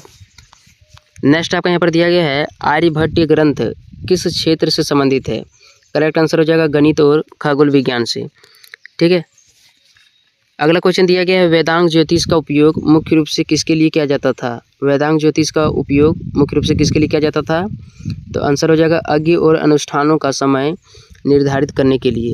यज्ञ और अनुष्ठानों का समय निर्धारित करने के लिए वेदांग ज्योतिष का उपयोग किया जाता था। अगला क्वेश्चन आपका यहाँ पर बनेगा, आयुर्वेद में त्रिदोष सिद्धांत किससे संबंधित है? आयुर्वेद में त्रिदोष सिद्धांत किससे संबंधित है? करेक्ट आंसर हो जाएगा स्वास्थ्य संतुलन से। नेक्स्ट क्वेश्चन आपका यहाँ पर दिया गया है, सुश्रुत संहिता का उपयोग बोलते हैं। फिर से देखिए, सुश्रुत संहिता का मुख्य विषय क्या था? सुश्रुत संहिता का मुख्य विषय क्या था? तो शल्य चिकित्सा। आगे देखिए, नेक्स्ट आपका यहाँ पर दिया गया है, दिल्ली का लौह स्तंभ किस काल की तकनीक उन्नति का उदाहरण है? दिल्ली का लौह स्तंभ किस काल की तकनीक का उदाहरण है? तो आंसर हो जाएगा इसका प्राचीन भारत में लौह स्तंभ का निर्माण हुआ था, ठीक है। दिल्ली का लौह स्तंभ कहाँ पर है? कुतुब मीनार के बगल में। आगे आपका यहाँ पर दिया गया है, मंदिर वास्तुकला की नागर शैली मुख्य रूप से कहाँ पाई जाती है? तो नागर शैली उत्तर भारत में पाई जाएगी। कहाँ पाई जाएगी? उत्तर भारत में। और दक्षिण भारत में द्रविड़ शैली। कौन सा शैली? द्रविड़ शैली। तो ध्यान रखना है, मंदिर वास्तुकला की नागर शैली उत्तर भारत में पाई जाती है और मंदिर वास्तुकला की द्रविड़ शैली मुख्य रूप से कहाँ पाई जाती है? दक्षिण भारत में। ठीक है, इसका आंसर क्या हो जाएगा? नागर शैली कहाँ पाई जाती है? उत्तर भारत में। आगे देखिए नेक्स्ट आपका यहाँ पर दिया गया पारंपरिक जल प्रबंधन प्रणाली का सबसे बड़ा लाभ क्या है? करेक्ट आंसर हो जाएगा जल संरक्षण। क्या हो जाएगा? जल संरक्षण। ठीक है, आगे देखिए नेक्स्ट आपका यहाँ पर दिया गया प्राचीन भारतीय तकनीक का मुख्य उद्देश्य क्या था? प्राचीन भारतीय तकनीक का मुख्य उद्देश्य क्या था? तो आंसर हो जाएगा प्रकृति के साथ संतुलन बनाए रखना। प्रकृति के साथ संतुलन बनाए रखना कौन काम करता है? तो प्राचीन भारतीय तकनीकी का यह मुख्य उद्देश्य था।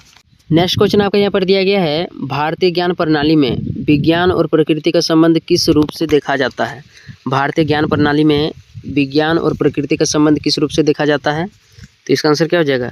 समन्वित और संतुलित रूप में देखा जाता है। समन्वित और संतुलित रूप में। ठीक है, तो ये हमारा पार्ट 2 था, जल्दी पार्ट 3 भी आएगा। मिलते अगले वीडियो में। सेकंड चैनल नीट स्टडी है, इसको भी आप लोग सब्सक्राइब कर लीजिएगा। ठीक है, सब्सक्राइब करके रखिएगा, कभी भी वीडियो अपलोड हो सकता है। इस वीडियो में हम लोग सेमेस्टर 1 इंडियन नॉलेज सिस्टम का पार्ट 3 देखेंगे। फर्स्ट क्वेश्चन आपका यहाँ पर दिया गया है संस्कृत भाषा किस भाषा परिवार से संबंधित है? करेक्ट आंसर हो जाएगा इंडो आर्यन। फिर से सुनिए, संस्कृत भाषा किस भाषा परिवार से संबंधित है? Indo Aryan. आगे हम लोग देखते हैं नेक्स्ट क्वेश्चन आपका यहाँ पर दिया गया है संस्कृत को किस प्रकार की भाषा माना जाता है? फिर से देखिए आप लोग यहाँ पर संस्कृत को किस प्रकार की भाषा माना जाता है? प्राचीन और शास्त्रीय भाषा। प्राचीन और शास्त्रीय भाषा। आगे हम लोग देखते हैं नेक्स्ट आपका यहाँ पर दिया गया निम्नलिखित में से कौन सी भारत की एक प्रमुख क्षेत्रीय भाषा है? करेक्ट आंसर हो जाएगा तमिल। निम्नलिखित में कौन सी भारत की एक प्रमुख क्षेत्रीय भाषा है? तमिल। बाकी आप लोग एक बार अपने से ऑप्शन देख लीजिएगा, ग्रीक, लैटिन, फ्रेंच, ये सभी क्या है? विदेशी भाषा है। लेकिन जो तमिल है एक प्रकार की भारतीय भाषा है, क्षेत्रीय भाषा है। आगे देख लेते हैं हम लोग नेक्स्ट आपका यहाँ पर दिया गया भारतीय क्षेत्रीय भाषाओं का विकास मुख्य रूप से किससे हुआ? भारतीय क्षेत्रीय भाषाओं का विकास मुख्य रूप से किससे हुआ? करेक्ट आंसर हो जाएगा संस्कृत और प्राकृतिक भाषा से। संस्कृत और प्राकृत से। आगे देखते हैं नेक्स्ट आपका यहाँ पर दिया गया संस्कृत को भारत की किस प्रकार की भाषा कहा जाता है? करेक्ट आंसर हो जाएगा देव भाषा। मतलब ये भगवान की भाषा माना जाता है, देव की भाषा माना जाता है। संस्कृत को भारत की किस प्रकार की भाषा माना जाता है? देव भाषा। आगे देखते हैं नेक्स्ट आपका यहाँ पर दिया गया है हिंदी भाषा का विकास मुख्य रूप से किससे हुआ?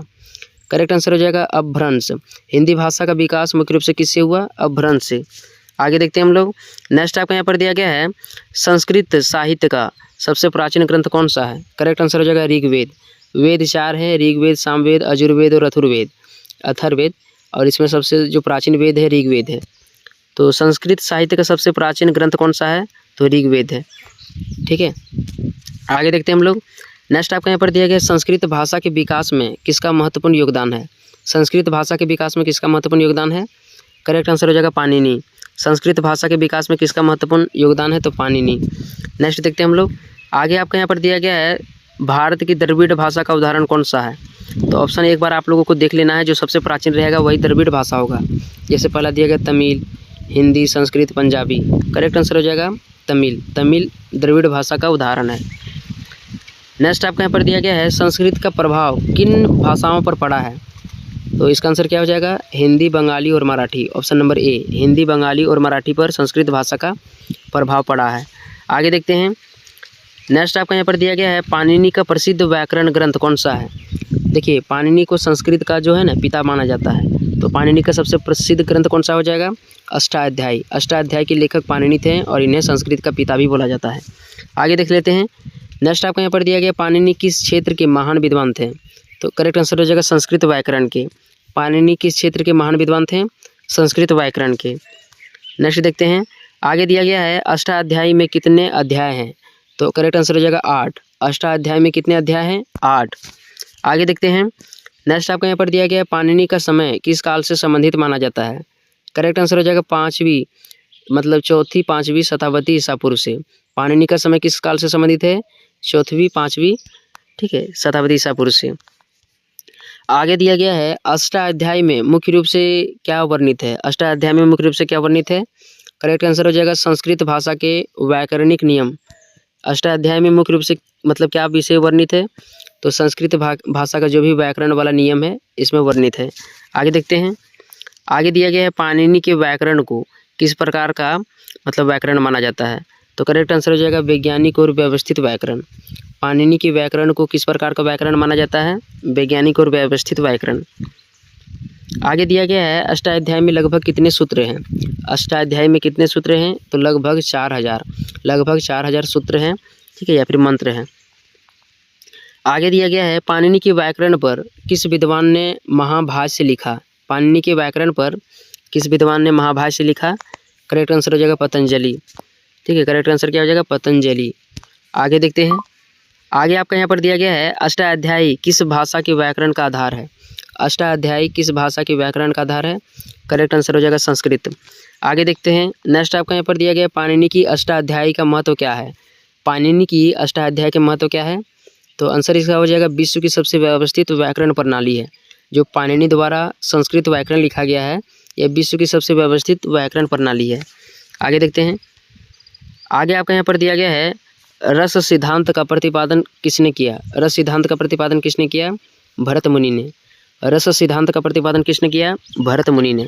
देखिए मैं दो बार रिपीटेड कर दे रहा हूँ ताकि एक बार सुनिएगा ना तो एग्जाम में हो जाएगा कि मतलब रिपीटेड होगा तो एग्जाम में आप लोग आंसर बना पाइएगा। आगे आपका यहाँ पर दिया गया रस सिद्धांत किस ग्रंथ में वर्णित है। रस सिद्धांत किस ग्रंथ में वर्णित है, करेक्ट आंसर हो जाएगा नाट्यशास्त्र में। नाट्यशास्त्र में क्या है, रस सिद्धांत का वर्णन है। आगे दिया गया है नाट्यशास्त्र के लेखक कौन है, करेक्ट आंसर हो जाएगा भरत मुनि। नाट्यशास्त्र के लेखक कौन है, भरत मुनि। आगे दिया गया है रस सिद्धांत मुख्य रूप से किससे संबंधित है। रस सिद्धांत मुख्य रूप से किससे संबंधित है, देखिए इसका आंसर हो जाएगा साहित्य और कला की सौंदर्य अनुभूति से। सौंदर्य और मतलब जो साहित्य और कला है इसकी सौंदर्य अनुभूति से जुड़ा हुआ है। कौन जुड़ा हुआ है, तो रस सिद्धांत। आगे दिया गया है रस सिद्धांत के अनुसार प्रमुख रस कितने हैं। रस सिद्धांत के अनुसार प्रमुख रस कितने हैं, तो 9। आगे देखते हैं हम लोग, आगे दिया गया आपका यहाँ पर निम्नलिखित में से कौन सा रस है। कौन सा रस है, श्रृंगार, गणित, राजनीति, खगोल। करेक्ट आंसर हो जाएगा श्रृंगार। निम्नलिखित में से कौन सा रस है, तो श्रृंगार। आगे देखते हैं, नेक्स्ट आपका यहाँ पर दिया गया है करुण का रस।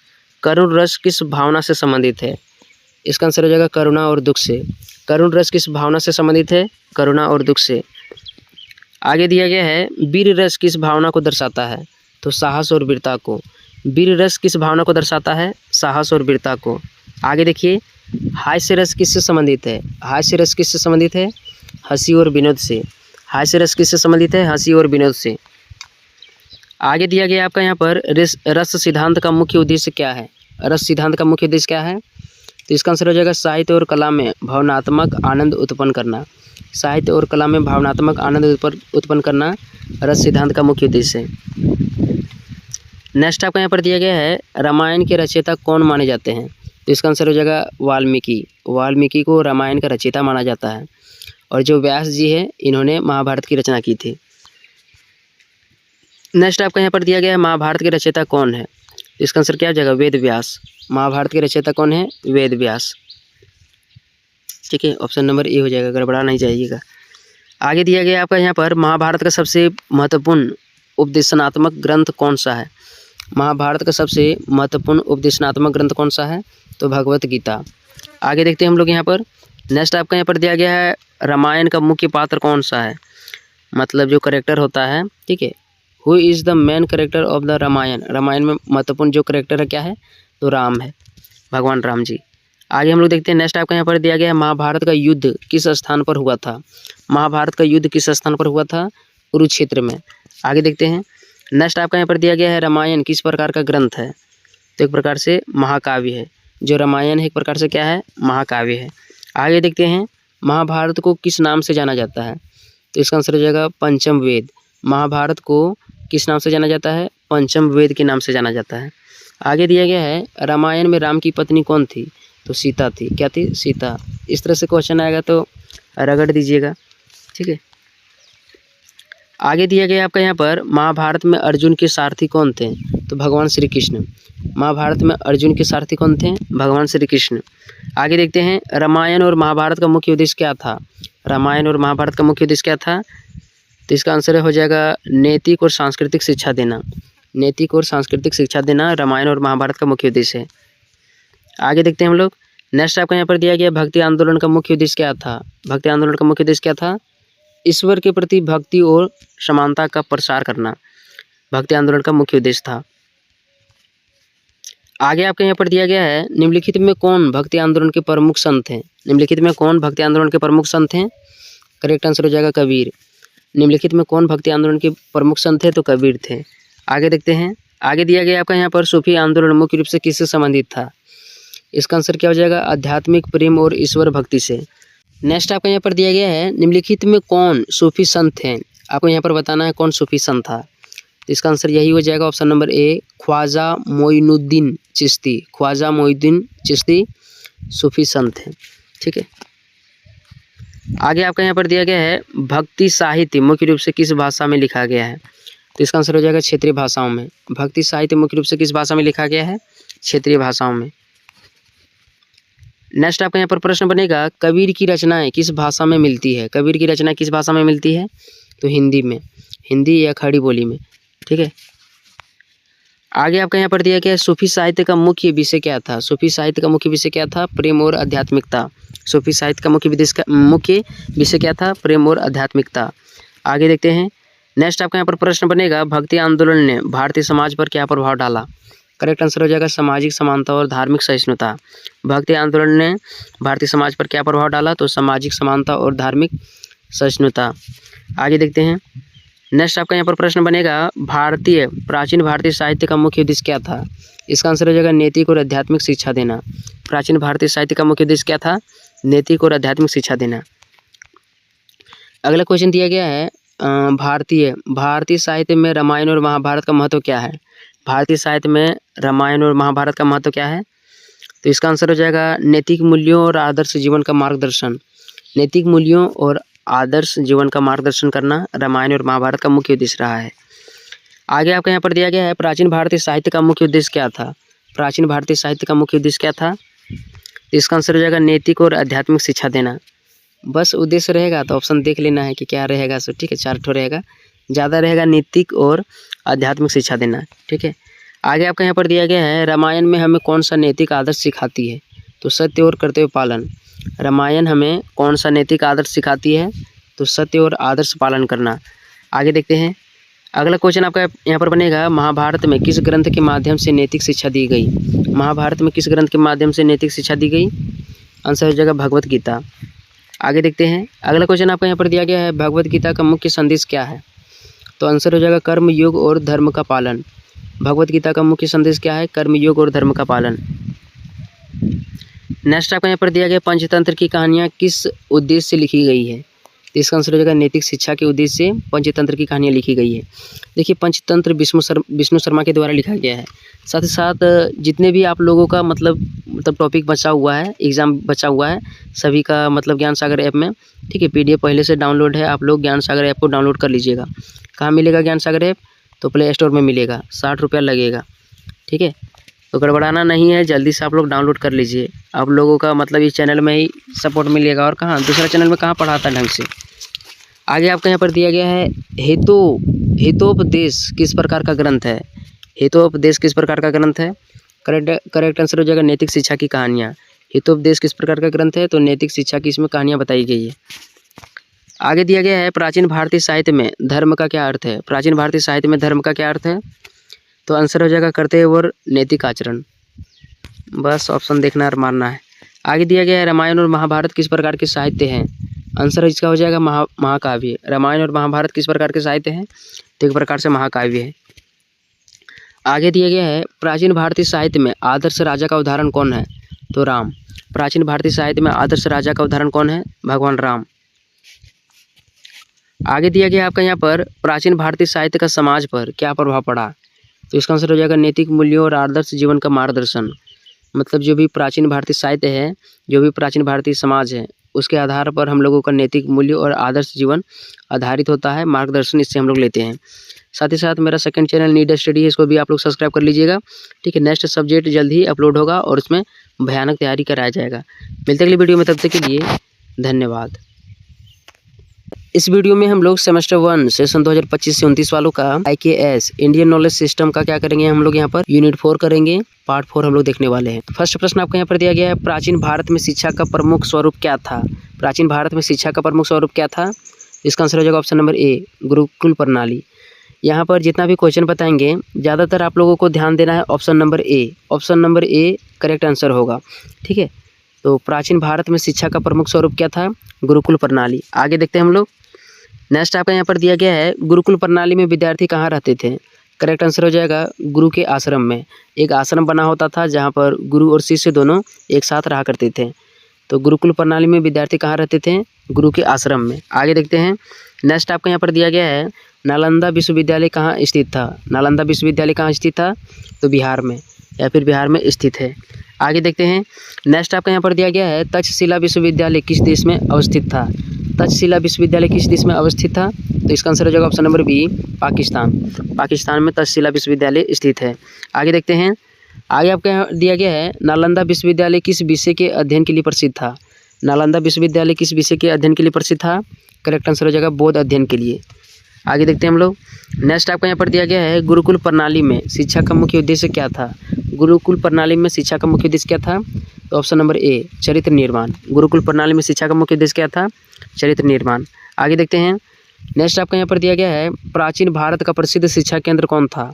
प्राचीन भारत का प्रसिद्ध शिक्षा केंद्र कौन था? इसका आंसर हो जाएगा नालंदा। प्राचीन भारत का प्रसिद्ध शिक्षा केंद्र कौन था? नालंदा। नेक्स्ट आपको यहाँ पर दिया गया, तक्षशिला विश्वविद्यालय किसके अध्ययन के लिए प्रसिद्ध था? तो इसका आंसर हो जाएगा ऑप्शन नंबर ए, राजनीतिक और चिकित्सा। तक्षशिला विश्वविद्यालय किसके अध्ययन के लिए प्रसिद्ध था? राजनीतिक और चिकित्सा के लिए। अगला क्वेश्चन दिया गया है, गुरुकुल प्रणाली में गुरु और शिष्य का संबंध कैसा होता था? गुरुकुल प्रणाली में गुरु और शिष्य का संबंध कैसा होता था? तो इसका आंसर हो जाएगा ऑप्शन नंबर ए, पारिवारिक।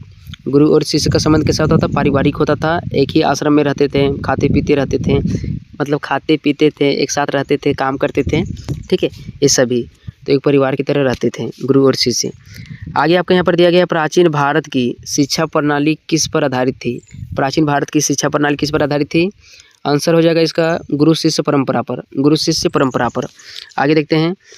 नेक्स्ट आपको यहाँ पर दिया गया है, इंडियन आर्ट एंड आर्किटेक्चर, मतलब भारतीय कला और वास्तुकला। तो नेक्स्ट क्वेश्चन आपका यहाँ पर क्या बनेगा, भारतीय शास्त्रीय नृत्य भारतनाट्यम किस राज्य से संबंधित है? भारतीय शास्त्रीय नृत्य भारतनाट्यम किस राज्य से संबंधित है? करेक्ट आंसर हो जाएगा ऑप्शन नंबर ए, तमिलनाडु। आगे देखते हैं। नेक्स्ट आपको यहाँ पर दिया गया, कथक नृत्य मुख्य रूप से किस क्षेत्र से संबंधित है? इसका आंसर हो जाएगा उत्तर भारत से। कथक नृत्य मुख्य रूप से किस क्षेत्र से संबंधित है? उत्तर भारत से। आगे देखते हैं। आगे दिया गया आपका यहाँ पर, अजंता और एलोरा किसके लिए प्रसिद्ध है? अजंता और एलोरा किसके लिए प्रसिद्ध है? इसका आंसर हो जाएगा गुफा चित्रकला और मूर्तिकला के लिए। गुफा चित्रकला और मूर्तिकला के लिए। आगे दिया गया है, भारत का प्रसिद्ध शास्त्रीय वाद्य यंत्र कौन सा है? भारत का प्रसिद्ध शास्त्रीय वाद्य यंत्र कौन सा है? तो इसका आंसर हो जाएगा सितारा। भारत का शास्त्रीय वाद्य यंत्र कौन सा है? तो सितारा। आगे देखते हैं। आगे दिया गया है, कथकली नृत्य किस राज्य से संबंधित है? कथकली नृत्य किस राज्य से संबंधित है? इसका आंसर हो जाएगा केरल। केरल से कथकली। कथकली नृत्य किस राज्य से संबंधित है? केरल। आगे दिया गया है, ओडिसी नृत्य किस राज्य का शास्त्रीय नृत्य है? तो ओडिशा का। ओडिसी जो नृत्य है किस राज्य का शास्त्रीय नृत्य है? ओडिशा का। इसका आंसर क्या हो जाएगा? ऑप्शन नंबर ए हो जाएगा। आगे आपका यहाँ पर दिया गया है, भारतीय मूर्तिकला का प्रमुख उदाहरण कौन सा है? भारतीय मूर्तिकला का प्रमुख उदाहरण कौन सा है? आंसर इसका हो जाएगा ऑप्शन नंबर ए, सांची स्तूप। आगे देखते हैं। नेक्स्ट दिया गया है, भारत के शास्त्रीय संगीत की दो मुख्य परंपरा कौन सी है? भारत के शास्त्रीय संगीत की दो मुख्य परंपरा कौन सी है? तो इसका आंसर हो जाएगा ऑप्शन नंबर ए, हिंदुस्तानी और कर्नाटक। हिंदुस्तानी और कर्नाटक। आगे दिया गया है, अजंता की गुफाएं किस कला के लिए प्रसिद्ध है? अजंता की गुफाएं किस कला के लिए प्रसिद्ध है? तो चित्रकला के लिए। नेक्स्ट आपको यहाँ पर दिया गया, भारतीय कला और वास्तुकला का मुख्य उद्देश्य क्या था? भारतीय कला और वास्तुकला का मुख्य उद्देश्य क्या था? इसका आंसर हो जाएगा ऑप्शन नंबर ए, धार्मिक और सांस्कृतिक अभिव्यक्ति। धार्मिक और सांस्कृतिक अभिव्यक्ति। आगे देखते हैं हम लोग यहाँ पर। आगे आपका यहाँ पर दिया गया, मौखिक परंपरा का क्या अर्थ है? मौखिक परंपरा का क्या अर्थ है? इसका आंसर हो जाएगा ज्ञान का मौखिक रूप से एक पीढ़ी से दूसरी पीढ़ी तक संचरण। मतलब बचपन में हम लोग क्या करते थे, अपनी दादी माँ से, दादाजी से, नाना नानी से कहानियाँ सुनते थे, और वही कहानियाँ आज हम लोगों को थोड़ा मोड़ा याद है। तो जब हम लोग ये कहानी क्या करेंगे, दूसरे को भी बताएंगे, तो वहाँ तक प्रसारित होते जाएगा। तो मौखिक परंपरा क्या करता है? ज्ञान का क्या करता है? मौखिक रूप से एक पीढ़ी से दूसरी पीढ़ी तक लेकर जाता है। आगे आपको यहाँ पर दिया गया है, प्राचीन भारत में ज्ञान को सुरक्षित रखने का प्रमुख माध्यम क्या था? प्राचीन भारत में ज्ञान को सुरक्षित रखने का प्रमुख माध्यम क्या था? तो मौखिक परंपरा। इसका आंसर हो जाएगा ऑप्शन नंबर ए, मौखिक परंपरा। आगे देखिए, नेक्स्ट आपके यहाँ पर दिया गया है वेदों का संरक्षण किस माध्यम से हुआ है। वेदों का संरक्षण मुख्य रूप से किस माध्यम से हुआ है। इसका आंसर हो जाएगा ऑप्शन नंबर ए, मौखिक परंपरा द्वारा। आगे देखते हैं। नेक्स्ट आपको यहाँ पर दिया गया पंचतंत्र की कहानियाँ किस उद्देश्य से सुनाई जाती थी। इसका आंसर हो जाएगा ऑप्शन नंबर ए, नैतिक शिक्षा देने के लिए। पंचतंत्र की रचना विष्णु शर्मा के द्वारा किया गया है। तो पंचतंत्र की जो कहानियाँ थी किस उद्देश्य से सुनाई जाती है या जाती थी, तो नैतिक शिक्षा देने के लिए। नेक्स्ट आपके यहाँ पर दिया गया लोक कथाएँ किसका उदाहरण है। लोक कथाएँ किसका उदाहरण है, तो मौखिक परंपरा का। लोक कथाएँ किसका उदाहरण है, मौखिक परंपरा का। आगे दिया गया है कथाओं और लोकगीतों का मुख्य उद्देश्य क्या था। तो इसका आंसर हो जाएगा ज्ञान और संस्कृति का संरक्षण। कथाओं और लोकगीतों का मुख्य उद्देश्य क्या था, ज्ञान और संस्कृति का संरक्षण। आगे दिया गया है प्राचीन भारत में ज्ञान को याद करने की कौन पद्धति थी। प्राचीन भारत में ज्ञान को याद करने की कौन पद्धति थी, तो ऑप्शन नंबर ए, स्मरण और उच्चारण। प्राचीन भारत में ज्ञान को याद करने की कौन सी पद्धति थी, तो स्मरण और उच्चारण। आगे देखते हैं हम लोग। आगे दिया गया आपका यहाँ पर लोकगीत किसका प्रतिनिधित्व करते हैं। लोकगीत किसका प्रतिनिधित्व करते हैं, तो लोक संस्कृति का। आगे दिया गया है मौखिक परंपरा से क्या लाभ होता था। मौखिक परंपरा से क्या लाभ होता था, तो ज्ञान का निरंतर संरक्षण होते रहता था। आगे देखते हैं। आगे दिया गया आपका यहाँ पर प्राचीन भारतीय ज्ञान प्रणाली में कहानी कहने की परंपरा का क्या महत्व था। प्राचीन भारतीय ज्ञान प्रणाली में कहानी कहने की परंपरा का क्या महत्व था, तो आंसर इसका हो जाएगा ऑप्शन नंबर ए, नैतिक और सांस्कृतिक शिक्षा देना। नेक्स्ट आपको यहाँ पर दिया गया है वस्त्र निर्माण, मतलब जो टेक्सटाइल होता था, टेक्सटाइल इंडस्ट्री, वस्त्र निर्माण भारत के किस पारंपरिक कला से संबंधित है। तो इसका आंसर हो जाएगा हस्तशिल्प। जो वस्त्र निर्माण की प्रणाली थी भारत में, यह हस्तशिल्प से संबंधित है। आगे देखते हैं हम लोग। नेक्स्ट आपको यहाँ पर दिया गया मिट्टी के बर्तन बनाने की कला क्या कहलाती है। मिट्टी के बर्तन बनाने की कला क्या कहलाती है, तो मृद भांड कला कहलाती है। क्या कहलाती है, मृद भांड कला। ठीक है, ऑप्शन नंबर ए। आगे देखते हैं।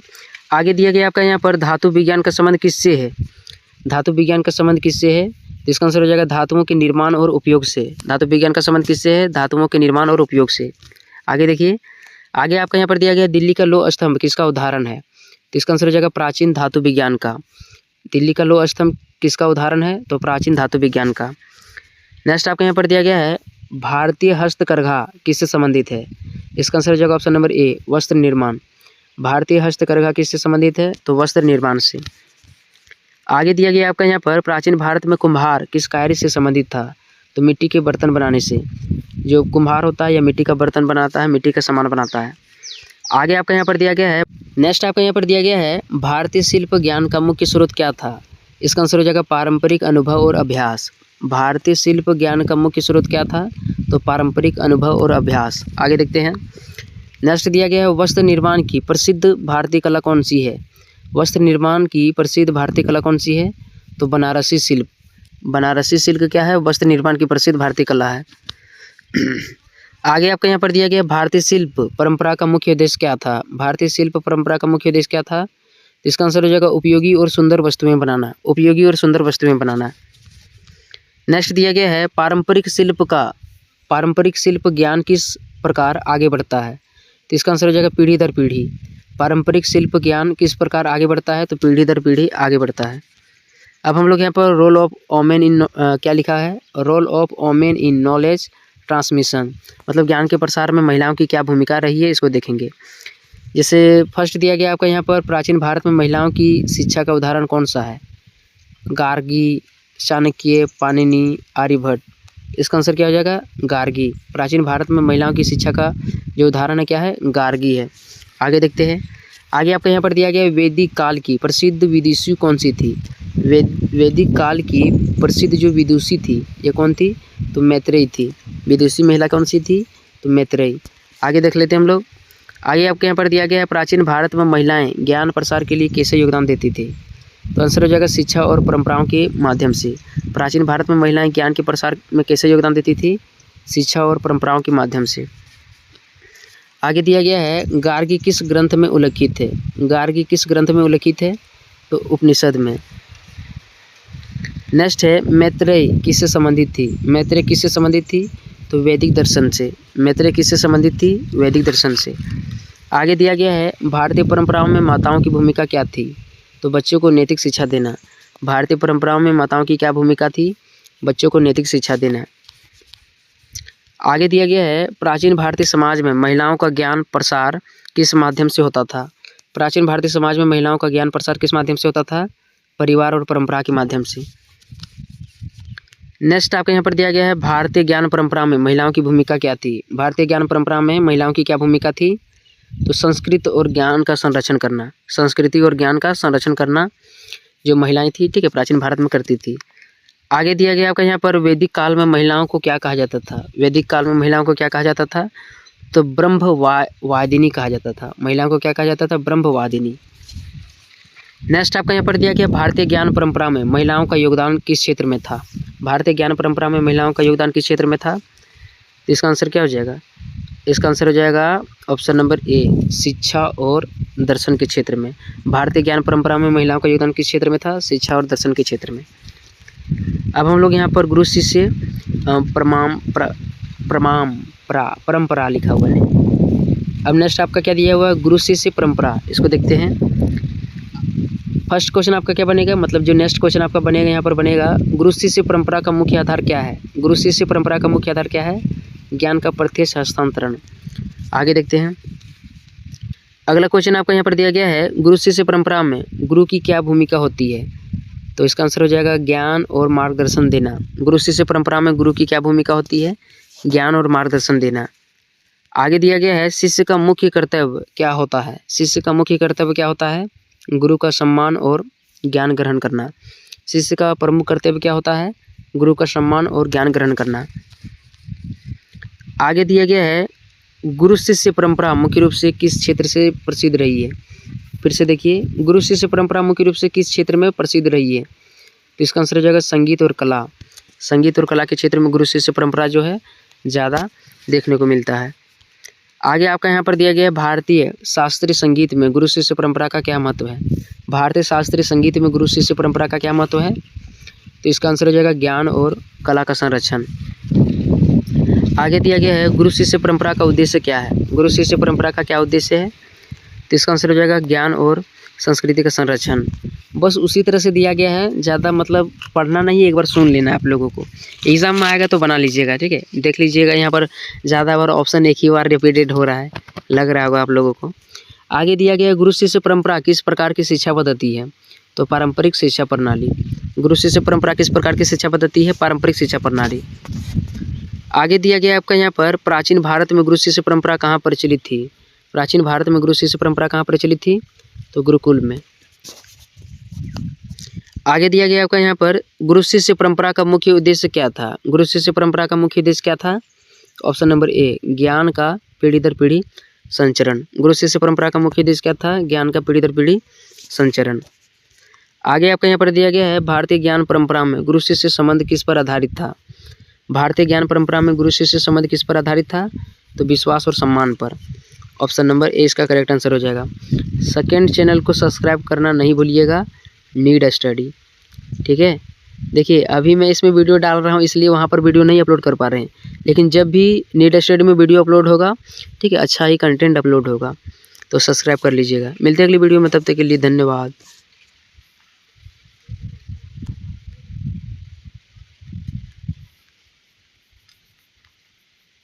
हमारा IKS इंडियन नॉलेज सिस्टम का पार्ट 5 है, जिनका भी सेमेस्टर 1 में इंडियन नॉलेज सिस्टम है, ठीक है। आप लोग यहाँ पर देख लीजिए IKS में पार्ट 5 हम लोग यहाँ पर कंप्लीट करने वाले हैं। यहाँ पर समय को बर्बाद किए बिना प्रश्न को देखते हैं।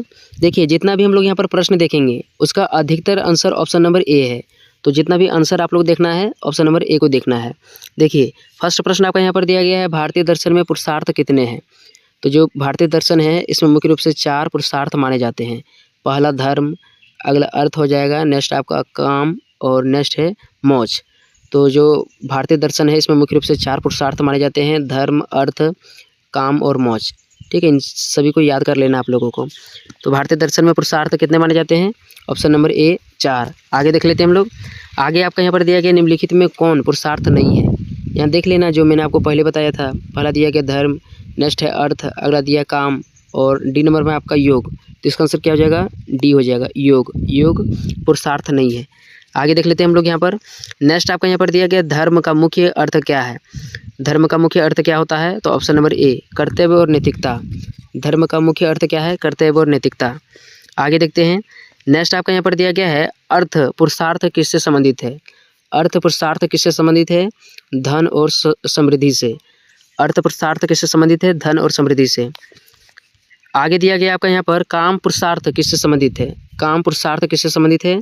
इच्छाएं और सुख से। आगे देखते हैं। नेक्स्ट आपका यहाँ पर दिया गया है मोक्ष का अर्थ क्या है?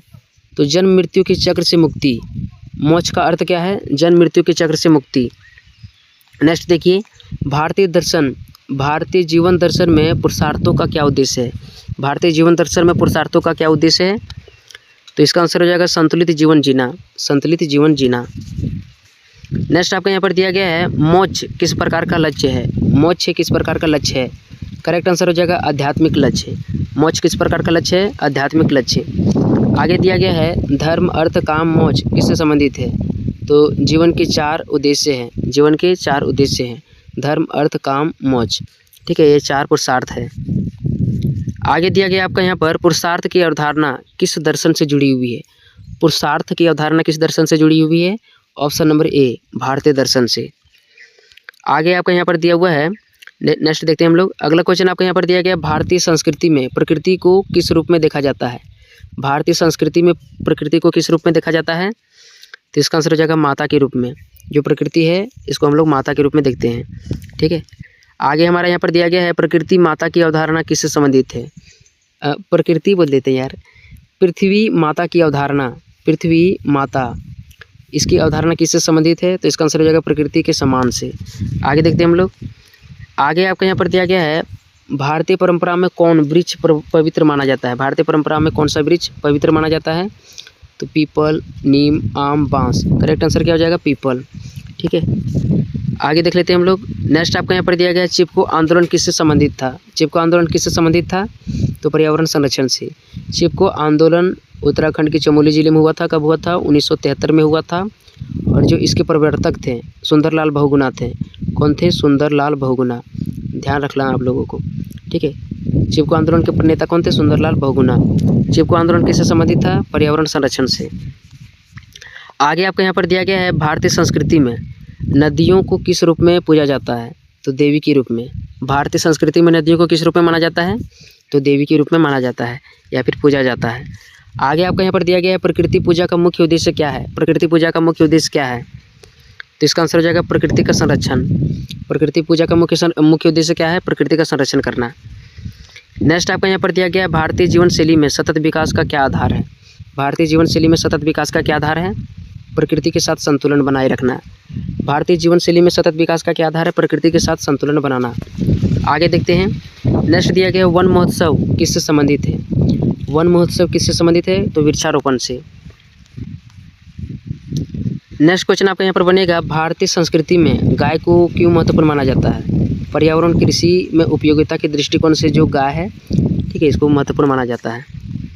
आगे आपको यहाँ पर दिया गया है भारतीय परंपरा में प्रकृति संरक्षण का मुख्य सिद्धांत क्या है?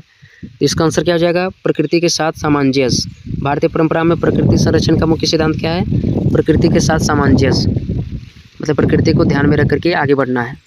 ठीक है, आगे हम लोग देख लेते हैं। देखिए, हम लोग यहाँ पर डायरेक्ट बता रहे हैं, यूनिट नहीं देख रहे हैं, ताकि ज़्यादा टाइम आप लोगों का भी बर्बाद ना हो और क्वेश्चन केवल आप लोगों को समझ में आ जाए। आगे दिया गया है नैतिक विकास में परिवार की क्या भूमिका होती है? तो नैतिक मूल्यों की शिक्षा देना। नैतिक शिक्षा में परिवार की क्या भूमिका होती है? नैतिक मूल्यों की शिक्षा देना। आगे दिया गया है बच्चों को नैतिक शिक्षा सबसे पहले कहाँ मिलती है? बच्चों को नैतिक शिक्षा सबसे पहले कहाँ मिलती है? परिवार में। आगे दिया गया है समाज का नैतिक विकास में क्या योगदान है? समाज का नैतिक विकास में क्या योगदान है? सामाजिक नियम और परंपराएं। सामाजिक नियम और परंपराएं। आगे देखते हैं। नेक्स्ट आपके यहाँ पर दिया गया भारतीय संस्कृति में संस्कार का क्या महत्व है? भारतीय संस्कृति में संस्कार का क्या महत्व है? नैतिक और सांस्कृतिक शिक्षा देना।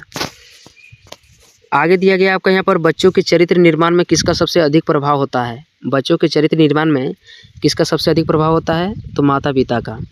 आगे देखते हैं। नेक्स्ट आपका यहाँ पर दिया गया भारतीय समाज में नैतिकता का आधार क्या माना जाता है? तो इसका आंसर हो जाएगा धर्म और संस्कार। देखिए, सबसे ज़्यादा महत्वपूर्ण क्या होगा? पीडीएफ डाउनलोड कर लीजिए आप लोग, ज़्यादा हेल्प मिलेगा। पीडीएफ कहाँ मिलेगा? तो ज्ञान सागर ऐप में मिलेगा। 60 रुपया लगेगा और 4 साल में जो भी पढ़ाई होगा, जो भी पीडीएफ होगा, सारा आप लोगों को ऐप में मिलेगा। क्या करना है आप लोगों को? ज्ञान सागर ऐप को डाउनलोड कर लेना है। ठीक है, ज्ञान सागर ऐप यहाँ पर लिख देते हैं। कहाँ पर मिलेगा ज्ञान सागर? तो प्ले लिस्ट में मिलेगा। प्ले लिस्ट मतलब प्ले स्टोर में। ठीक है, आगे देखते हैं नेक्स्ट क्वेश्चन क्या है आपका यहाँ पर, भारतीय समाज में नैतिकता का क्या आधार माना जाता है, धर्म और संस्कार। नेक्स्ट क्वेश्चन दिया गया है, समाज में नैतिक आचरण को नियंत्रित करता है। समाज में नैतिक आचरण को कौन नियंत्रित करता है, सामाजिक नियम और परंपराएं। समाज में नैतिक आचरण को कौन नियंत्रित करता है, सामाजिक नियम और परंपराएं। आगे देखते हैं नेक्स्ट क्वेश्चन आपका यहाँ पर बनेगा, भारतीय परिवार व्यवस्था किस पर आधारित है। भारतीय परिवार व्यवस्था किस पर आधारित है, सहयोग और सम्मान। नेक्स्ट दिया गया आपका यहाँ पर, समाज में नैतिक मूल्यों को बनाए रखने के लिए क्या आवश्यक है। समाज में नैतिक मूल्यों को बनाए रखने के लिए क्या आवश्यक है, तो इसका आंसर हो जाएगा शिक्षा और संस्कार। समाज में नैतिक मूल्यों को बनाए रखने के लिए क्या आवश्यक है, शिक्षा और संस्कार। नेक्स्ट आपको यहाँ पर दिया गया है, भारतीय संस्कृति में परिवार को क्या माना जाता है, तो इसका आंसर हो जाएगा नैतिक शिक्षा का पहला विद्यालय। भारतीय संस्कृति में शिक्षा को क्या परिवार को क्या माना जाता है, तो नैतिक शिक्षा का पहला विद्यालय माना जाता है। मतलब जो चरित्र निर्माण होता है, ठीक है, जितने भी हम लोग होते हैं सभी का चरित्र निर्माण परिवार से ही होता है। परिवार में यदि अच्छा खासा लोग रहते हैं, ठीक है, यदि सतर्क लोग रहते हैं, शिक्षित लोग रहते हैं, तो हम लोग का चरित्र भी उसी टाइप का रहता है। ठीक, आगे आपका यहाँ पर दिया गया है, वसुदेव कुटुंबकम का क्या अर्थ है। इसका आंसर हो जाएगा संपूर्ण विश्व एक परिवार है। वसुदेव कुटुंबकम का क्या अर्थ है, संपूर्ण विश्व एक परिवार है। आगे दिया गया है, वसुदेव कुटुंबकम किस ग्रंथ में मिलता है। इसका आंसर हो जाएगा महाउपनिषद। वसुदेव कुटुंबकम किस ग्रंथ में मिलता है, महाउपनिषद में। आगे देखते हैं हम लोग नेक्स्ट क्वेश्चन आपके यहाँ पर दिया गया है, सर्वधर्म समभाव का क्या अर्थ है। सर्वधर्म समभाव का क्या अर्थ है, इसका आंसर हो जाएगा सभी धर्मों के प्रति सम्मान। मतलब सभी धर्मों को क्या करना है, एक रूप में देखना है। आगे देख लेते हैं हम लोग नेक्स्ट दिया गया, सर्वधर्म समभाव किस सिद्धांत से संबंधित है। सर्वधर्म समभाव किस सिद्धांत से संबंधित है, इसका आंसर हो जाएगा धार्मिक सहिष्णुता से। सर्वधर्म समभाव किस सिद्धांत से जुड़ा हुआ है, धार्मिक सहिष्णुता से। आगे दिया गया है, वसुदेव कुटुंबकम किस विचार को प्रोत्साहित करता है। इसका आंसर हो जाएगा वैश्विक एकता को। वसुदेव कुटुंबकम किस विचार को प्रोत्साहित करता है, वैश्विक एकता को। आगे देखिए नेक्स्ट दिया गया है, भारतीय संस्कृति में वसुदेव कुटुंबकम का मुख्य उद्देश्य क्या है। भारतीय संस्कृति में वसुदेव कुटुंबकम का क्या मुख्य उद्देश्य है, इसका आंसर हो जाएगा विश्व बंधु। ठीक है, देख लेना ऑप्शन नंबर ए ज़्यादातर आंसर है। ठीक है, नेक्स्ट आपको यहाँ पर दिए गए, सर्व संभाव का क्या उद्देश्य है। सर्वधर्म संभाव का क्या उद्देश्य है, करेक्ट आंसर हो जाएगा सभी धर्मों के बीच सद्भाव। मतलब सभी धर्मों के बीच में क्या होना चाहिए, सद्भाव होना चाहिए, भेदभाव नहीं होना चाहिए। आगे दिया गया, वसुदेव कुटुंबकम किस प्रकार का आदर्श है। वसुदेव कुटुंबकम किस प्रकार का आदर्श है, तो इसका आंसर हो जाएगा सार्वभौमिक मानवीय आदर्श है। नेक्स्ट आपको यहाँ पर दिया गया है, सर्वधर्म संभाव भारतीय संविधान के किस मूल्य से जुड़ा हुआ है। सर्वधर्म संभाव भारतीय संविधान के किस मूल्य से जुड़ा हुआ है, आंसर हो जाएगा धर्मनिरपेक्षता से। आगे देखते हैं, आगे दिया गया है, वसुदेव कुटुंबकम की भावना कैसे बढ़ावा देती है। वसुदेव कुटुंबकम की भावना किसको बढ़ावा देती है, शांति और सहयोग को। आगे देखते हैं, आगे देखिए आप लोग यहाँ पर नेक्स्ट आपका यहाँ पर दिया गया है, environmental value in Indian spirituals. मतलब जो भारतीय संस्कृति है इसमें प्रकृति का क्या महत्व है, एनवायरमेंटल का क्या महत्व है, इसको देखना है। ठीक है, देखिए आप लोग यहाँ पर फर्स्ट क्वेश्चन आपका यहाँ पर बनेगा, भारतीय शास्त्रों में प्रकृति को किस रूप में देखा गया है। इसका आंसर हो जाएगा देवत्व के रूप में। मतलब जो प्रकृति होता है इसको भगवान के रूप में यहाँ पर देखा जाता है। आगे देखते हैं, वेदों में पृथ्वी को क्या कहा गया है। वेदों में पृथ्वी को क्या कहा गया है, तो पृथ्वी माता। आगे देखते हैं, देखिए नेक्स्ट आपको यहाँ पर दिया गया, भारतीय ग्रंथों में किस तत्व को जीवन का आधार माना गया है। भारतीय ग्रंथों में किस तत्व को जीवन का आधार माना गया है, जल, धन, युद्ध, राजनीति। करेक्ट आंसर क्या हो जाएगा, जल। भारतीय ग्रंथों में किस तत्व को जीवन का आधार माना गया है, तो जल को। आगे देखते हैं, नेक्स्ट दिया गया है, पंच महाभूत में कितने तत्व हैं। पंच महाभूत में कितने तत्व होते हैं, आंसर हो जाएगा 5। आगे देखते हैं, आगे दिया गया आपका यहाँ पर, पंच महाभूत में कौन कौन से तत्व शामिल हैं, तो आंसर हो जाएगा ऑप्शन नंबर ए, पृथ्वी, जल, अग्नि, वायु, आकाश। ठीक है, मतलब जो 5 तत्वों से शरीर बना हुआ है, तो इसमें कौन कौन से आते हैं, पृथ्वी, जल, अग्नि, वायु और आकाश आता है। आगे देखते हैं, नेक्स्ट दिया गया आपका यहाँ पर, भारतीय संस्कृति में वृक्षों का क्या महत्व है, तो पर्यावरण संरक्षण। जो भारतीय संस्कृति है इसमें वृक्षों का महत्व इसलिए दिया जाता है ताकि पर्यावरण संरक्षित हो सके।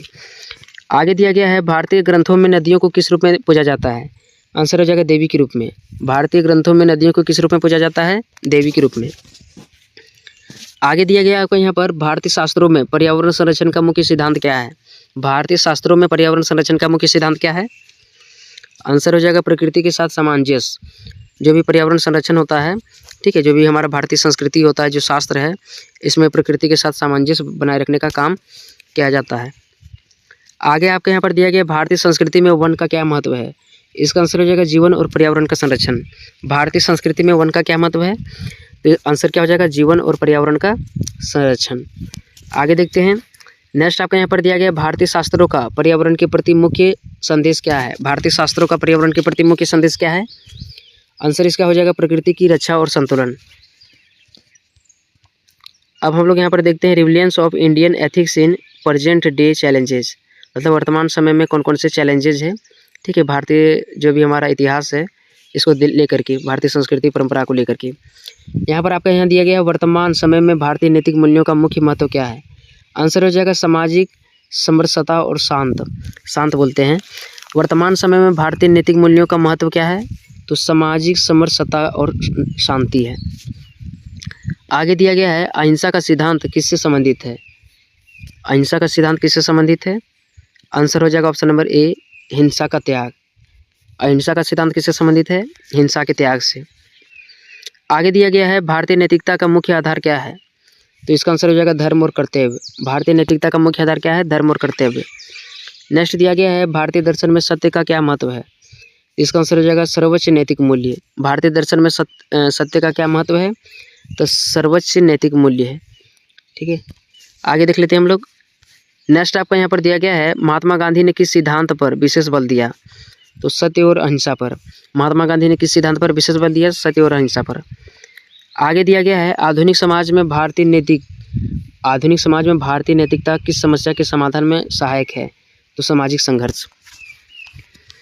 अगला क्वेश्चन आपका यहाँ पर बनेगा भारतीय नैतिकता का पर्यावरण संरक्षण में क्या योगदान है। भारतीय नैतिकता का पर्यावरण संरक्षण में क्या योगदान है, करेक्ट आंसर हो जाएगा प्रकृति के साथ संतुलन। नेक्स्ट आपका यहाँ पर दिया गया है वसुधैव कुटुंबकम आधुनिक विश्व के लिए क्या संदेश देता है, वैश्विक एकता, युद्ध, व्यापार, राजनीतिक। करेक्ट आंसर क्या हो जाएगा वैश्विक एकता। वसुधैव कुटुंबकम का अर्थ होता है संपूर्ण विश्व एक परिवार है, और यह संपूर्ण विश्व को एकता के रूप में मतलब बताता है। आगे देख लेते हैं हम लोग यहाँ पर। नेक्स्ट आपका यहाँ पर दिया गया भारतीय नैतिकता का मुख्य लक्ष्य क्या है, मानव कल्याण, व्यापार, राजनीतिक, युद्ध। करेक्ट आंसर क्या हो जाएगा मानव कल्याण। भारतीय नैतिकता का मुख्य लक्ष्य क्या है, मानव का कल्याण करना है। अगला क्वेश्चन आपका यहाँ पर बनेगा आधुनिक जीवन में भारतीय नैतिक मूल्यों का क्या महत्व है। आधुनिक जीवन में भारतीय नैतिक मूल्यों का क्या महत्व है, तो इसका आंसर क्या हो जाएगा, आंसर ऑप्शन नंबर ए हो जाएगा संतुलित और शांतिपूर्ण जीवन। ठीक है, सेकंड चैनल नीड स्टडी को सब्सक्राइब कर लीजिएगा, NID स्टडी। मिलते हैं अगली वीडियो में, तब तक के लिए धन्यवाद।